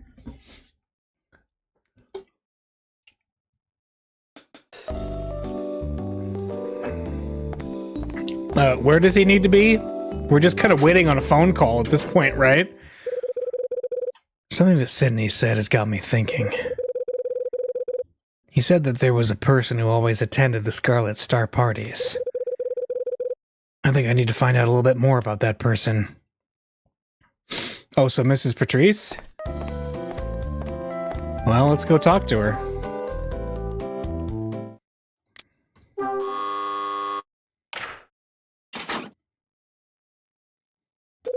Hello there, Mr. Hyde. Mrs. Patrice, you wouldn't by any chance have any free time at the moment, would you? As a matter of fact, I would. There's something I'd like to ask you. And what might that be? I'd like to hear about your No! I'd like to hear about your husband. Yes. I'd like to hear about your husband. Why would you want to know about him? When we last spoke, you told me a little about your late husband. You said he enjoyed jazz music and even used to play the saxophone. That's right. I must confess I'm into jazz music too. I often listen to it in my room. The best kind of jazz always features a saxophone, don't you think? Well, if you say so. So once I heard that your late husband played it, I instantly became interested. Would you be so kind as to tell me a little bit more about him? Well, certainly, since you ask so nicely. Please, come inside. Okay.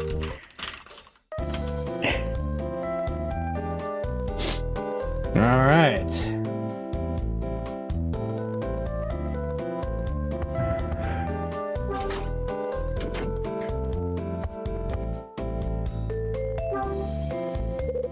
Mrs. Patrice, your husband played this tenor saxophone, didn't he? Yes, that's right. When did he start? As a pro, I mean. He was already part of an established band at the age of 20. So he must have studied how to play it somewhere. Do you know where? He told me that he taught himself how to play, and that he was into jazz from the moment he was born. What kind of person was he? He was a real gentleman, both masculine and invigorating at the same time. Those qualities guaranteed him a hit with the ladies.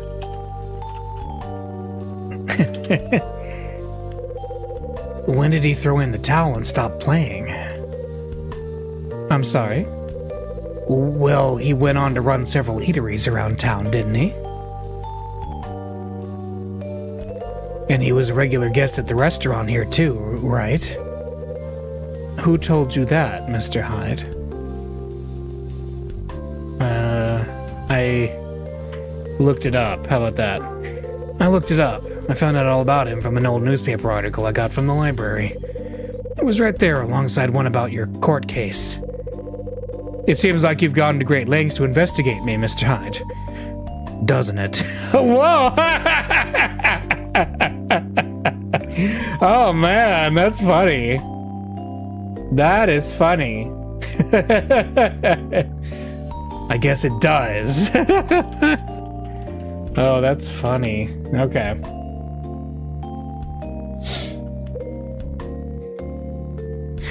Tell me, why is it that you've been investigating me? I told you I'm interested. I'm keen to learn more about the kind of stuff your late husband played. Not to mention about you, seeing as you're a widow, just like my mom. I see. So, you know everything, it would seem. Mrs. Patrice? Will you tell me what I want? What's so funny? What's so funny? I just had to laugh. I have things in my past that I would be happy never to share to anyone. And I was planning on keeping it that way until we'd all gone our separate ways. Yet as the day we all leave draws ever closer, you choose now to suddenly develop an interest in my past. I just found that very amusing. Mrs. Patrice.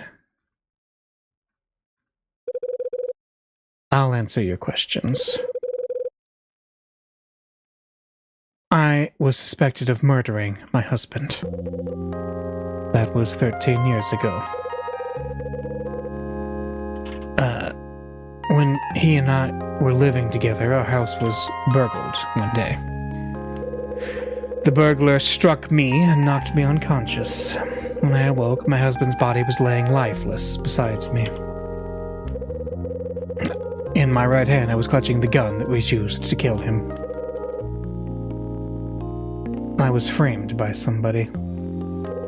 The evidence was more than sufficient for them to hold me as a suspect. But it seemed that fate smiled on me that day as I was declared innocent.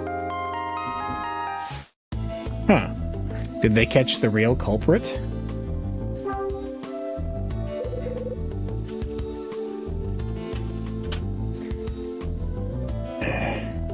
Was the real culprit caught?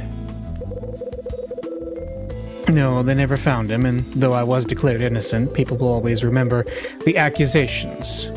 Mud sticks, or whatever the saying is. What you said about my late husband is quite true, Mr. Hyde. He was a regular face at this place when it was a hotel. On the day I was acquitted, I took control of the money my husband left to me and purchased the hotel. I wanted to own the place he held so dear when he was alive. And that, Mr. Hyde, is all this lonely widow can tell you.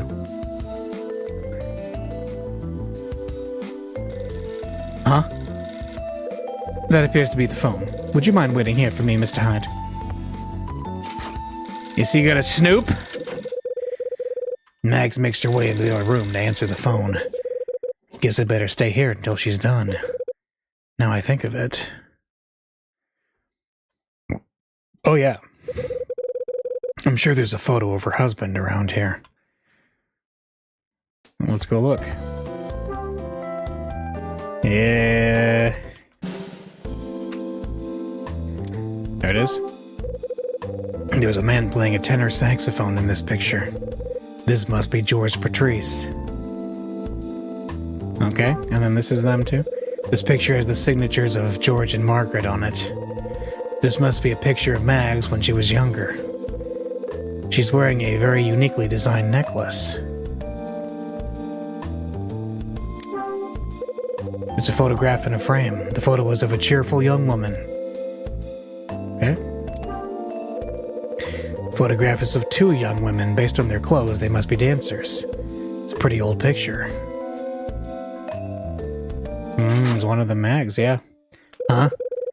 The door to the room opens and Mags walks in.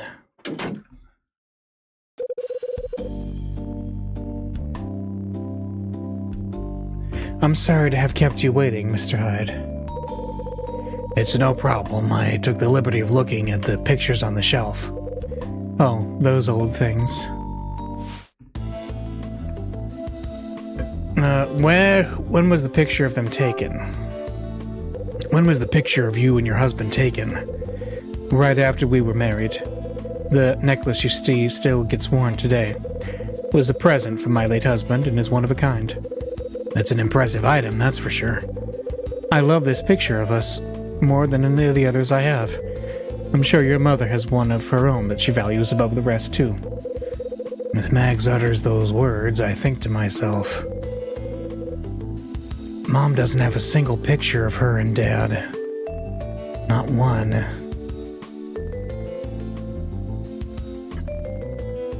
Is one of the women in the picture Mags? Yeah, let's figure that out.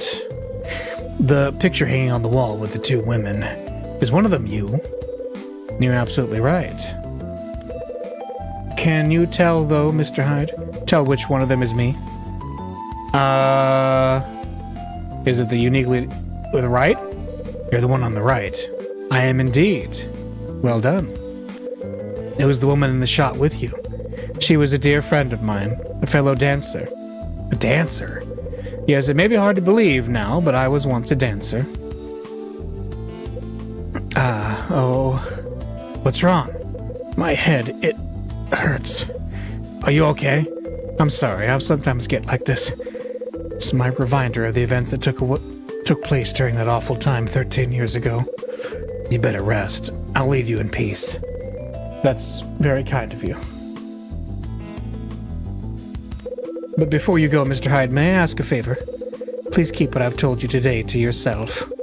I swear I won't breathe a word to anyone. Okay, time for me to be on my way. Indeed. I'll leave Mags's room.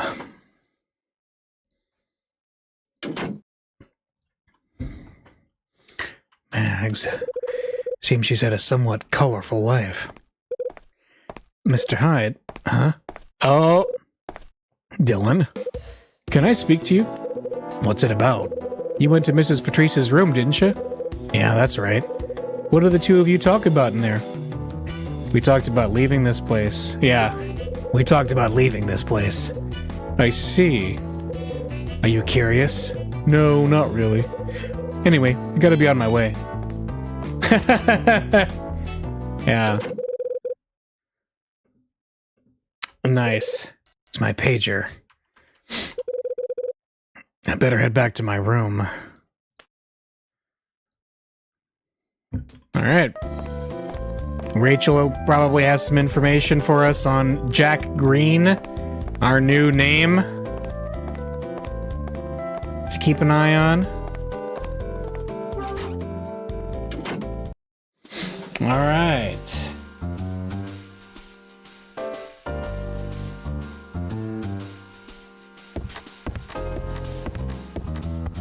Let's see.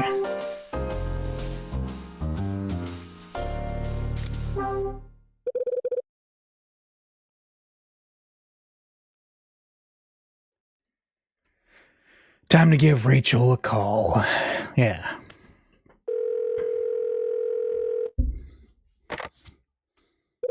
Red Crown, how may I help you? It's Kyle. I've got some information for you on Jack Green.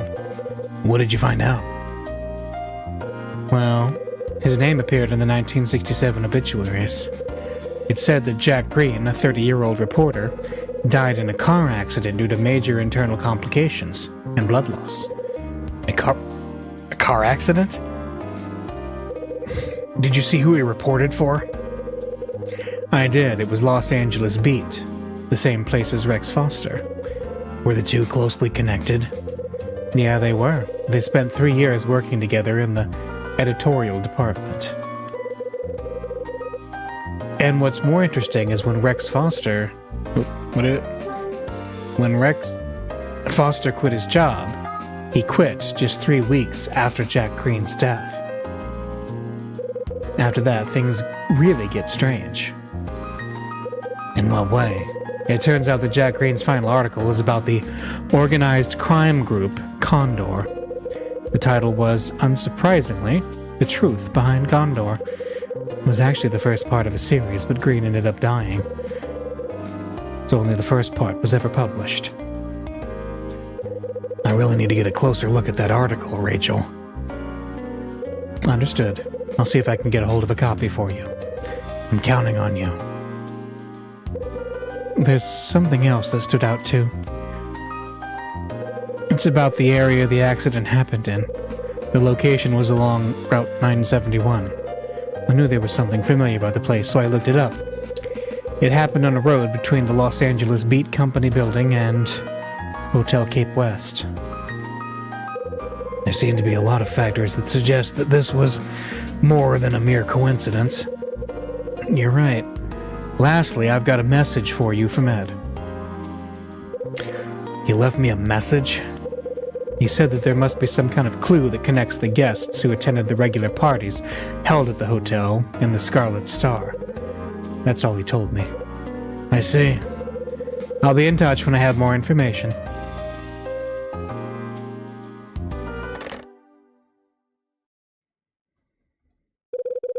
Jack Green died 13 years ago. He was writing an article about Condor. Also, the message I received from Ed, the one about the connection between the Scarlet Star and the party guests. The more I think about it, Sydney said something too.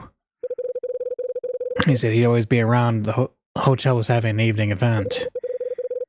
The Scarlet Star parties, yep. Date with the number 6.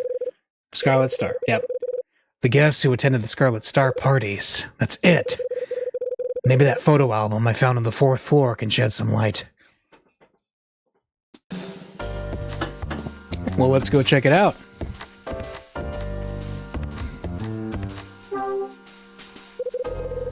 I need to find out more about that picture. I should take a look at the album. Oh, do I have it on me still? I forgot. The old photo album. Okay. I thought I had to go back to the 4th floor.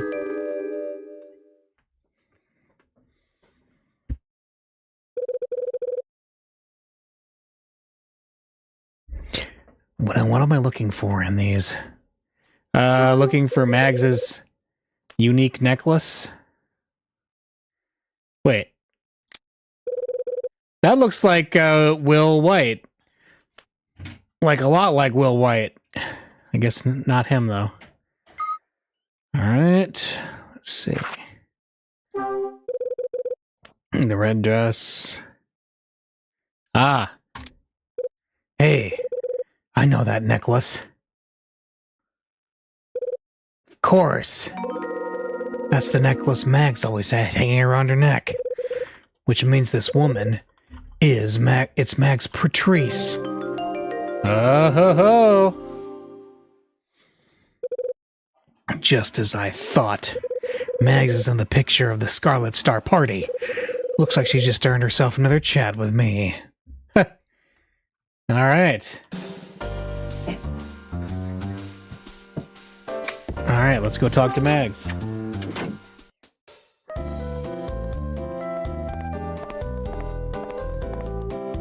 Oh. Huh? Hey! Miss, hello! Looks like someone didn't want to be seen, am I right? It's nothing. So you didn't hand back the spare key to 205 like you said you would, huh? That's right. I didn't. What were you doing in there, Charles? That would be... Quit stalling, spit it out. What's the matter? Did I catch you up to no good or something? Anyway, get back inside. We've got stuff to discuss. I love it. Get in there. Time to talk to you one-on-one. Charles, tell me, what were you up to in here? I can't say. Now you listen here. Why can't you tell me? Why can't you tell me? Because I don't want to. Besides, it has nothing to do with you. Charles, you're not helping yourself, you know. You're acting really suspicious. Now tell me. Tell me. What were you up to in here? Can't say. Here, we'll just skip. Okay, here goes. I'm just a little shaken up. I was doing something I didn't want other people to know about. I'm embarrassed that you found me, Mr. Hyde. Don't you want other people to know? Yeah. What don't you want other people to know? I don't want them to know that I'm working on a script in here. The script? For what? It's a screenplay for a movie, actually. I plan to enter it into a screenplay competition. A screenplay? And you're writing it in here? Why can't you do it in your own room? Don't ask me that. I come in here to do it because I wanted to make it more authentic. There's only a couple of days until I have to submit it. Please, Mr. Hyde, let me continue to use this room until then. Don't tell Mrs. Patrice. Mr. Hyde, this is my one big chance. Alright, what do you mean by more authentic? What do you mean by more authentic? Billy left his old typewriter in this room and I'm writing my screenplay on that. It's the key to making me look like a pro to the people who check the entries. Are you serious? Could you possibly make any less sense if you tried? The typewriter Billy left in this room, it's not a standard one, it's very special. He's now a top Hollywood screenwriter, but when he started out, he used this very typewriter. There's something very special about it, like it has some sort of power. That's why I'm using it to write my screenplay on. I'm sure it's going to guarantee my screenplay will be successful. Okay. Okay. It's the magic typewriter. If it's the typewriter that's so special, can't you just take it to your own room? No, I have to write it in this room. What made you believe in all this superstitious stuff? That doesn't matter. What does matter is that I do believe, and I must finish. Why is this your one big chance? Why is this your one big chance? Because if this screenplay doesn't make me successful, I'm going to have to leave my university and return to France. Is that so? I made a promise to my grandfather. If I can't make a name for myself during my year here, I have to return home. Then I'll have to take over the family business. The family business? Does that sound strange to you, Mr. Hyde? Not really. I'm just surprised that someone of your class is living in a place like this. It's unexpected, that's all. Did you choose this place so you could study how other people live their lives? Or were you just curious about something? Neither. I searched for this place and decided I had to live here. You did?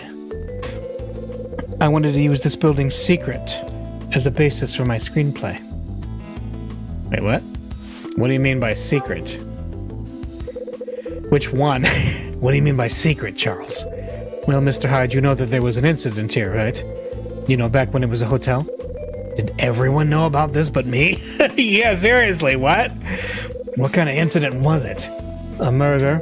When this place was still a hotel 13 years ago, somebody was murdered here. So he knows about the murder of Kathy McGrath. How come you know about that? I heard the story from my grandfather before coming to study here. He visited LA on a number of occasions in the past, on business. Okay. He even stayed here a few times. Oh. He knew that on the final day of the building functioning as a hotel, somebody was killed. I was in awe of what he told me. When I came to LA, I investigated the place that was once the hotel and discovered that not only was it now an apartment building, but also that the murder case had never been solved. So let me get this straight. You're basing your screenplay on the murderer. And that's the reason you chose to stay here. Yeah. Precisely. I see. Charles, as this means a lot to you and it's your big chance and all, I'm gonna keep your coming in here a secret. Thank you, Mr. Hyde. I'm sure this is going to become a wonderful story. The title is Door to the Past. It's about a murder inside a closed-down hotel.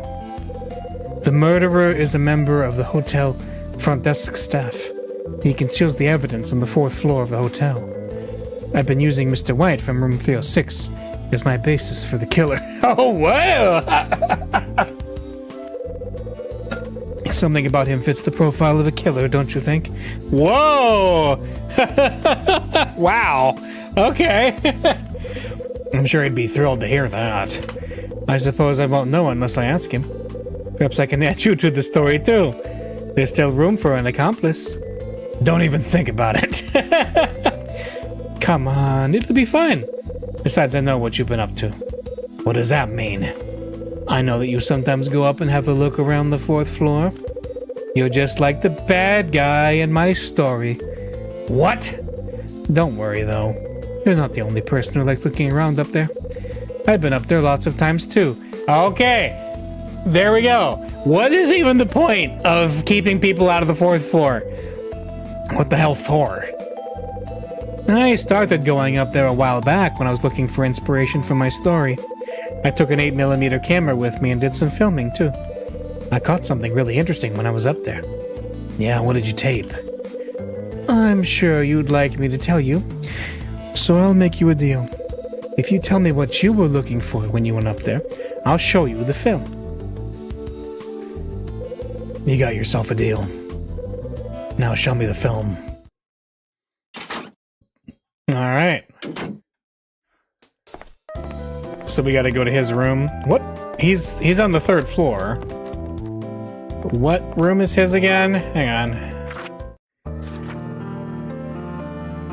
Where is he? Charles Janot. 305. Okay.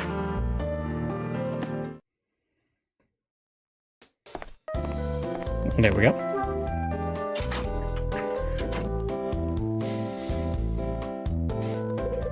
This is Charles's room. Holy moly. That's fancy. Wow. It looks like a hotel room. A nice one. Charles, show me the 8mm film you took on the 4th floor. I will, but don't forget that promise. You have to tell me what you're looking for when you go there. The same as you. I don't understand. I'm investigating an incident that happened here quite a while ago. That's why I've been spending time up on the 4th floor. The incident you're talking about, Mr. Hyde, when did you find out about it? I got wind of it not long ago. Just after I found out we'd be leaving this place. I learned that something terrible happened here in the past. I mean, would you believe it? Just days before we'll all be out of here, I get caught up in an ancient case I know nothing about. So there you go, the reason why I've been going up to the 4th floor. That's quite interesting, but there's one more thing I'd like to ask you. I haven't got all day, you know, kid. Why are you so keen on finding out about such an old case? I mean, I'm interested because I want to use it as the basis for my story. But what about you, Mr. Hyde? I've always been the kind of person who enjoys solving problems. I used to be a detective, after all. You did? Were you really a detective? Yeah, I was, up until 4 years ago, anyway. I guess the reason I'm so keen on this case has something to do with my detective's instinct. So now you're a detective salesman. I had no idea you were such an interesting person. If you don't mind, I'd like to hear more about your past next time.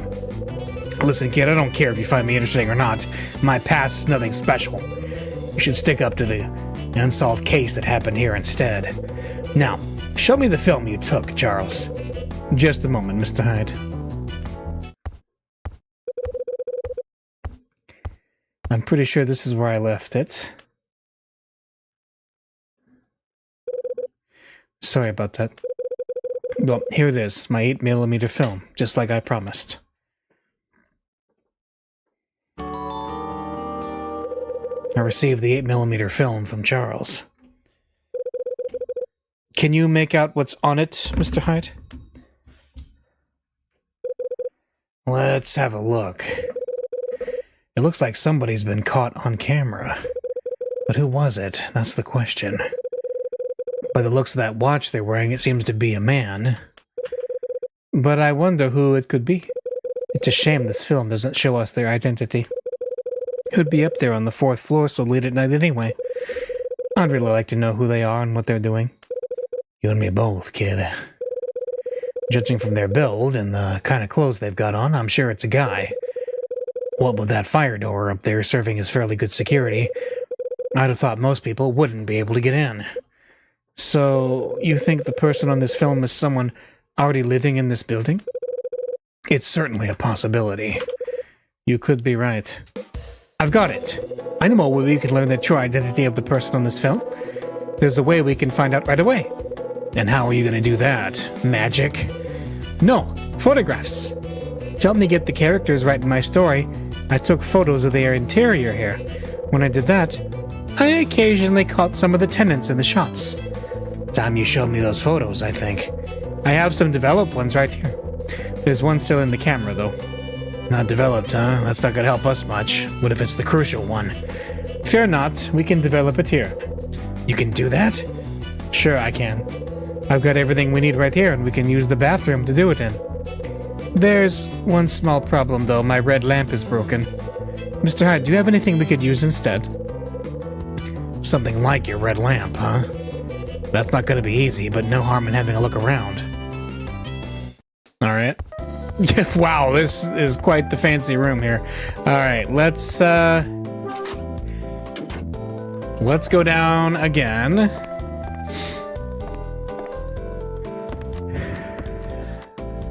And check out Kyle's room.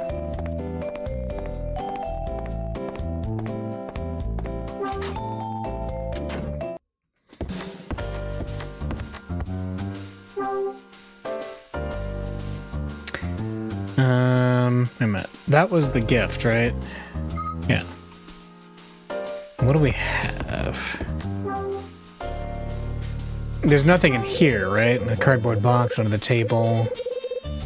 So something red, or at least with a red filter. What's that? Glue? No, that's not going to do anything. Bleach? No. We have a camera. That's not going to help much. Cleaner. Let's say, or will it? A little pocket camera. It's portable and easy to use. Wish I could afford one. Okay. No. Well, isn't everything you have there like $6? What do we have? Do we have anything? 8mm. Mila's drawing, the doorstop, the old photo album, the ring. A note from Mila, sales earnings, the whole $6 we earned. That's an old invitation. My quarters, $5. Okay.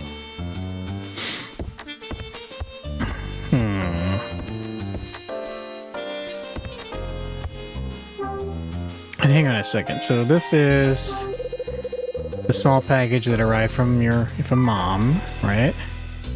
I mean, that's red wrapping paper, but... Oh, wait, where's that wine bottle he got? That was in red wrapping paper, too. Could we, like, use that to wrap... Where is that wine bottle? There it is. Okay. Yeah, hang on. It's the bottle of wine I got from Rachel. Yeah. It's a 10-year-old Bordeaux red. I might have it with my next meal. The wrapping around this wine bottle's translucent and a deep red color. Yes. Huh? Ah, now this might work. Good thing I'm too lazy to put things in the trash. I love it. And take the red wrapping. All right.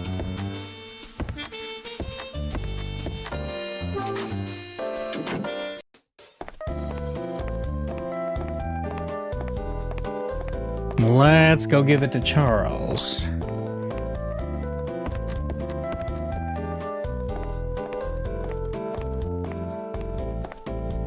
All right, there we go.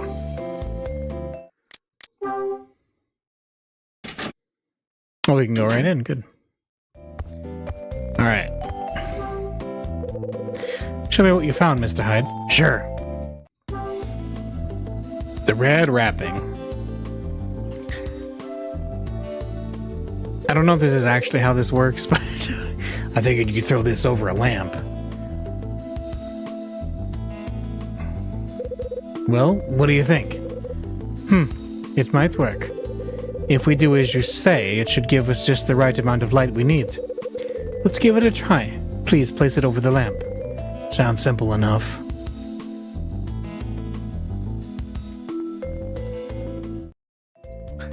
So in the bathroom? The bathroom lamp? Okay. So this here. Use on the lamp. I covered the lamp with the red wrapping. Looks like it'll do the trick. It turned it all red. Time to let Charles see my handiwork. Okay, it looks like we're all set to get started.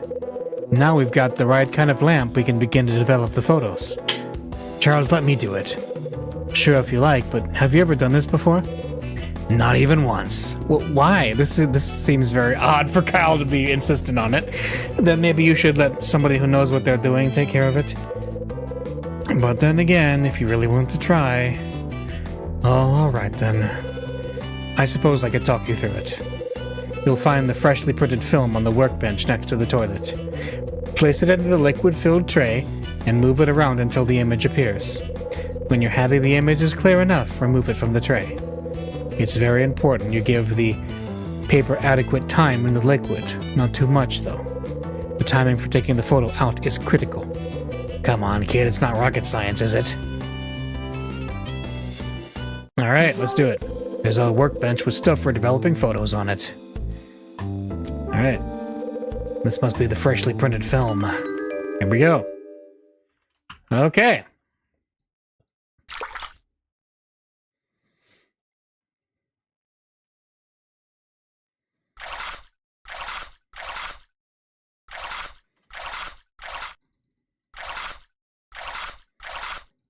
Okay. How do we... Looks pretty clear to me.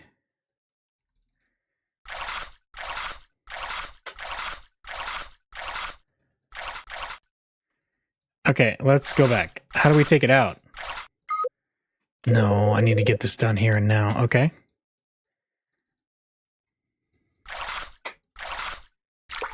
There. That looks like Frank Raver. Looks like I'm a natural. Nice to see you again, Frank Raver. I take the photo of Frank. So what? We learned that someone we already knew was going up to the 4th floor is going up to the 4th floor? Amazing. Now I just need to compare this photo to the film. Did you get a clean image, Mr. Hyde? Yeah, a piece of cake. Maybe I should change my career. Oh, very good, Mr. Hyde. While you were doing that one, I got some other photos ready. Maybe you would like to compare them? I take the photo of Tony. I take the photo of Will. Okay. Let's talk. How did it go? Did you manage to find out who the person on the film was? No, not yet. So we had to do some comparison, I guess. Here, let's see. The 8mm compare with Frank. Time to compare the photo with the 8mm film. Okay.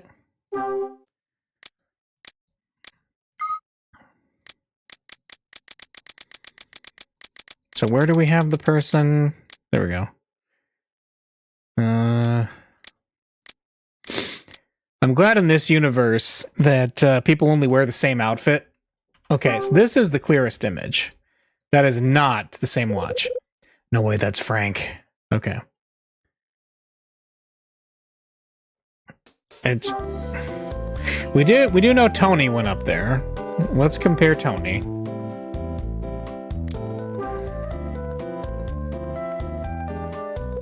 Time to compare the photo with the 8mm film.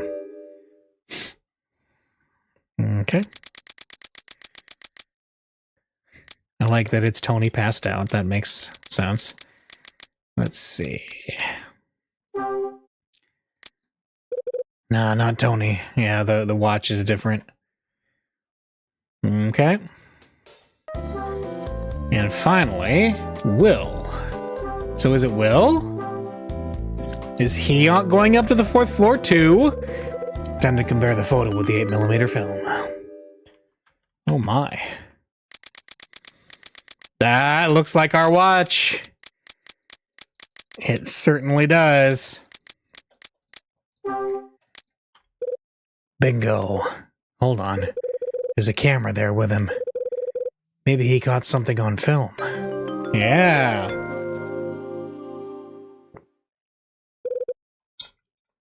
That settles it. The person on the film was none other than Will White. Now to figure out what the hell he was doing up there on the 4th floor. Mr. Hyde, how did it go? I know who the person in the film was. Turns out our mystery star was Will White.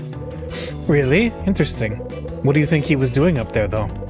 I'm afraid I haven't cracked that part yet. Well, I would go and ask him, but I doubt he'd tell you, even if you asked nicely.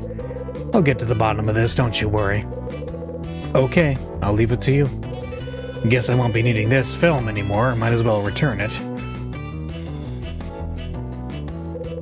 Thanks for showing me this, Charles. I gotta go. Okay.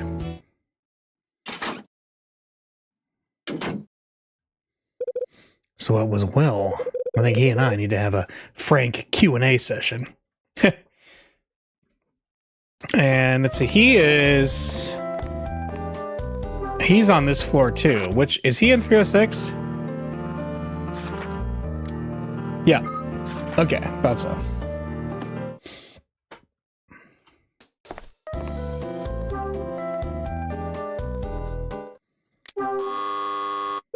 Nobody's home, huh? Huh? The door to room 305 opens. Looks like Mr. White hasn't been home since yesterday. Charles, do you think it would be that simple? What do you want about? Sure, I know you told me that you were looking into him and his activities, but does that mean you're just going to meet him up and ask him a couple of questions? For somebody who used to be a detective, I was hoping for a more exciting approach. I can't say I'm not disappointed.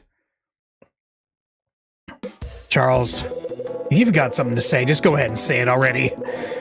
Okay, Mr. Hyde, I will. I believe I know far more about Mr. White and what he gets up to you than you do. Why, you say? Well, that's because I've had my eye on him for a while now. You mean you've been watching him? Yes, keeping tabs on his movements. He's rarely home, but there's somebody who visits room 306 on a regular basis. And when he does come home, he goes out again very late at night. I'm almost certain that he's not a real salesman. You need to do a lot more than ask questions if you want to get to the bottom of this. Yeah, and what did you have in mind? Torture? Very funny. I meant you should definitely take a look around in room 306 when he's out. Now might be a good chance to do so. Fancy yourself as a bit of a detective yourself, do you? Not quite, but 2 sets of eyes have got to be better than 1, right? I suppose you've got a way to get into the locked room too, have you? That's easy. We can use some wire to pick the lock. Oh no! Oh no! Oh, but we gotta... Do we have big enough wire? We got having flashbacks from Hotel Dusk. Way to go, Charles. Outstanding. Maybe a brief stint in jail will help you add authenticity to your story too. We won't get caught, trust me. Charles? Stop!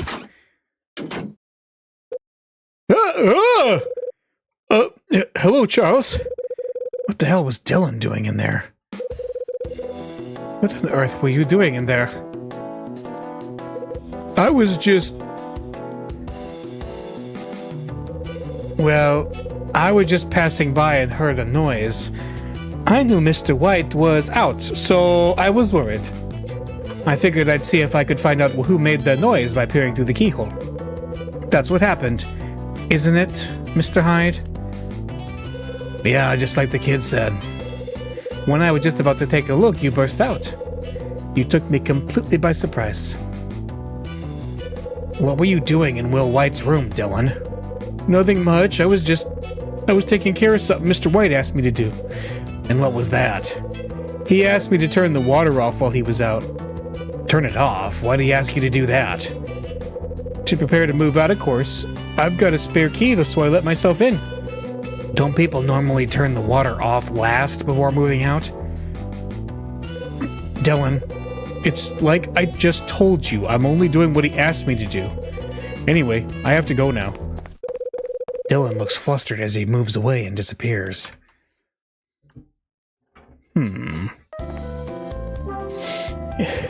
That was quite a shock. Some quick thinking on your part, though. I'm not proud of it. I've never liked telling lies. It felt horrible. Glad to hear it. Beats being a pathological liar any day of the week. I'm sure it does. Speaking of Dylan, wasn't he acting a bit strange? He seemed to be unusually panicked. Everyone goes into every room all of the time. Yeah, we should just, like, rename this this game that. Yeah, not his usual suave self at all. What is it, Mr. Hyde? The door, it's open. It is? Looks like Dylan fled before locking this thing back up. Guess you won't be breaking in anywhere today, kid. Then now's our chance, Mr. Hyde. Let's go inside. Hold it! We can't both go in. One of us needs to stand guard. If we're both poking around in there and somebody finds us, it's gonna hit the fan. Well, I don't know anything about a fan, but you're right. Why don't you go inside and I'll stand guard in the hallway? That'll work. I've got a good way of alerting you, too. If somebody comes by, I'll knock on the door to let you know.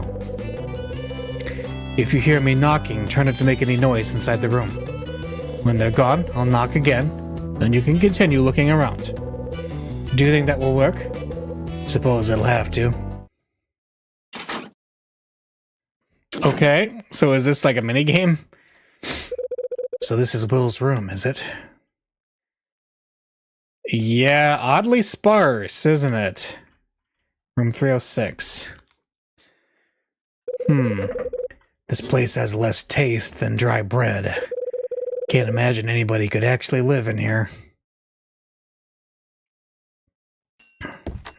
Yeah, this is bizarre. Huh?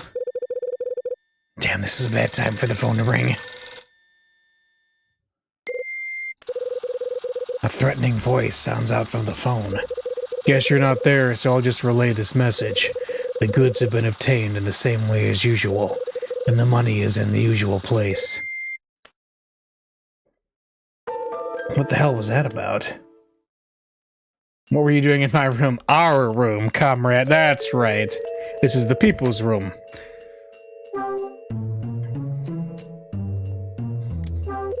The front page of an old newspaper is lying on the table. Wait a minute.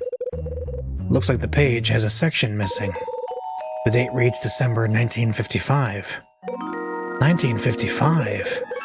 I could be mistaken, but the piece that's been cut from this paper, it looks like it could be the article about my dad that I got in the second order sheet. Oh. Wait, is Will the requester? I take the newspaper front page with the section missing. Pair of black leather gloves. In my professional opinion, as a former detective, I'd say these look sleek but sturdy. There's a black case on the table. The case is locked. There's no getting in. I can't see a keyhole on this thing. Instead, there seems to be a kind of round indentation. How the hell do you get this thing open? You hear the sound of somebody knocking on the door. It's the signal. So we do nothing.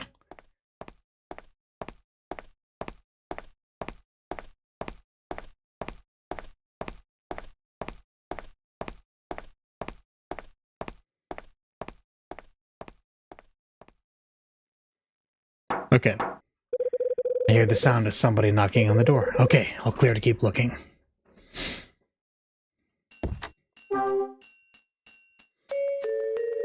What else?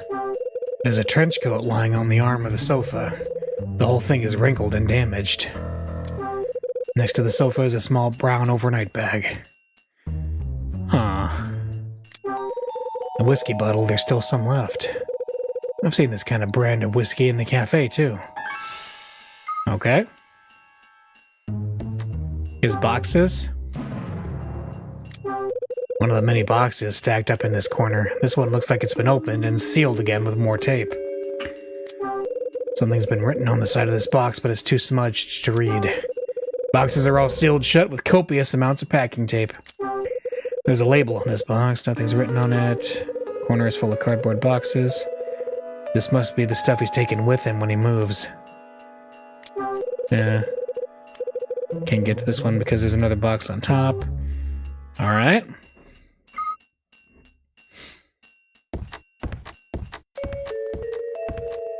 His closet?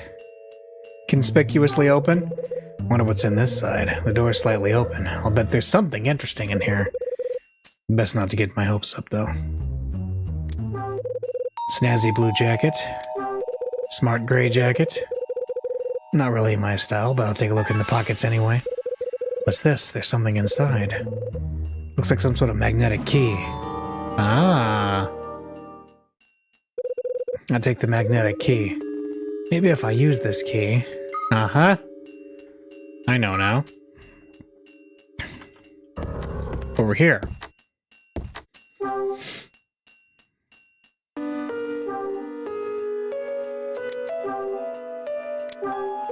Okay, here goes. I use the magnetic key to open the case. Bingo.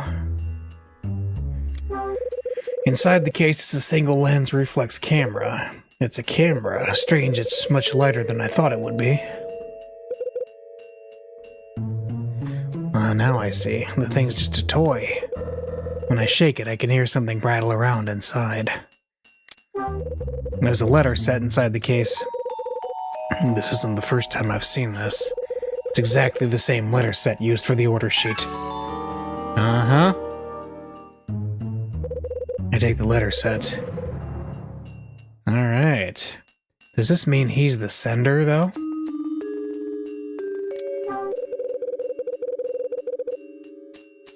Alright. There's a notebook inside the case. It has a black leather cover that's old and worn.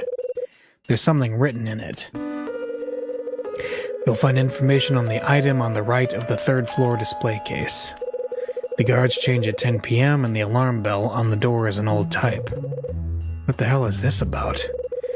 We'll communicate using the usual means. Check the mirror. Check the mirror? What's he gonna see there? His reflection?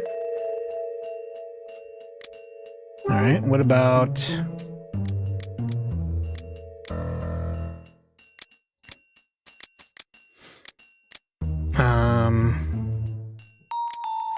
Is there a way to get into this camera? Something inside the camera. Well, how do we... Do we have anything we could use to open it up?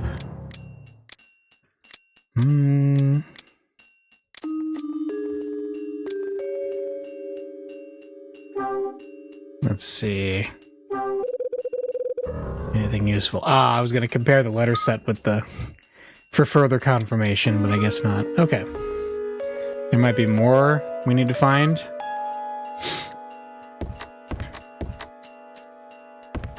Maybe anything in his bathroom?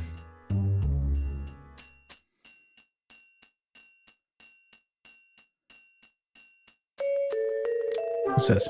There's a small mirror on the wall. It's pretty clean, actually. I'm surprised. Alright. Spare roll of toilet paper.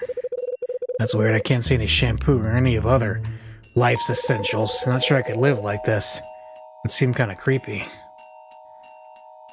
Yeah, like you're not living here. This maybe will be the dustiest bathtub I've ever seen. Looks like it's never seen much use, which I'd rather not think about in too much detail. Yeah, hope the shower curtain was always that color and didn't somehow rot through non-use.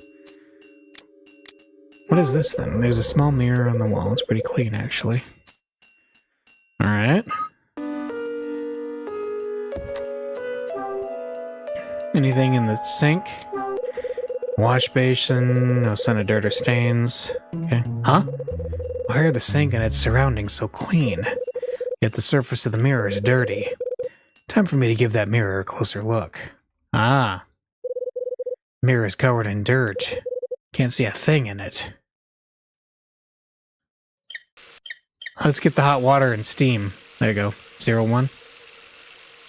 2720161. There.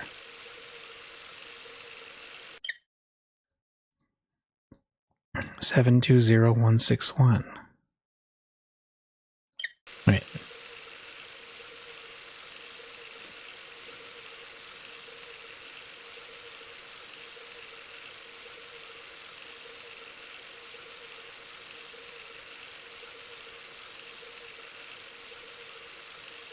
All right.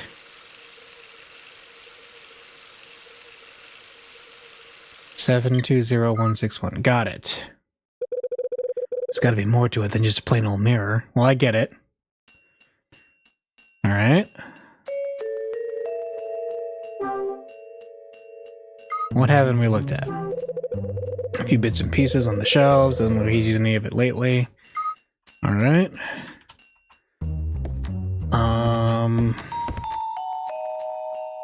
Bed.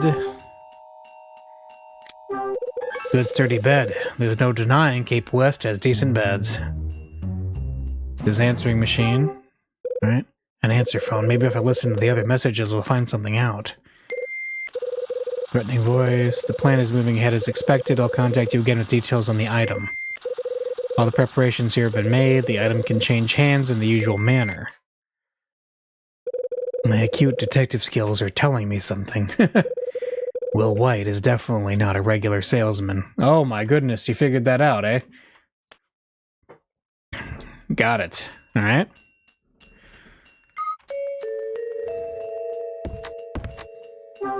What about... We didn't look at the left side. In the closet. Ooh, oh!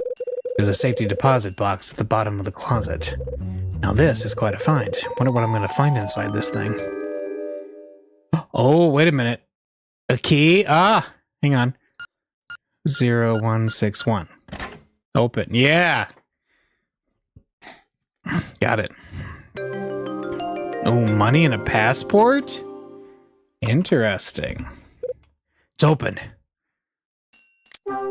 There's a passport inside the safety deposit box. What have I got here? Looks like Will McGrath. November 28th, 1942. Looks like Will's passport. The passport is in the name of Will McGrath. Hang on. McGrath. So Will's surname is the same as the manager of the hotels. Ah. I take Will's passport.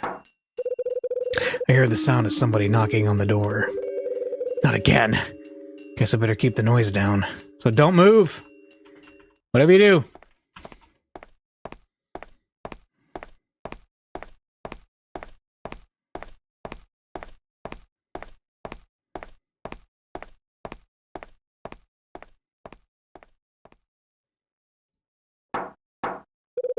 I hear the sound of somebody knocking on the door.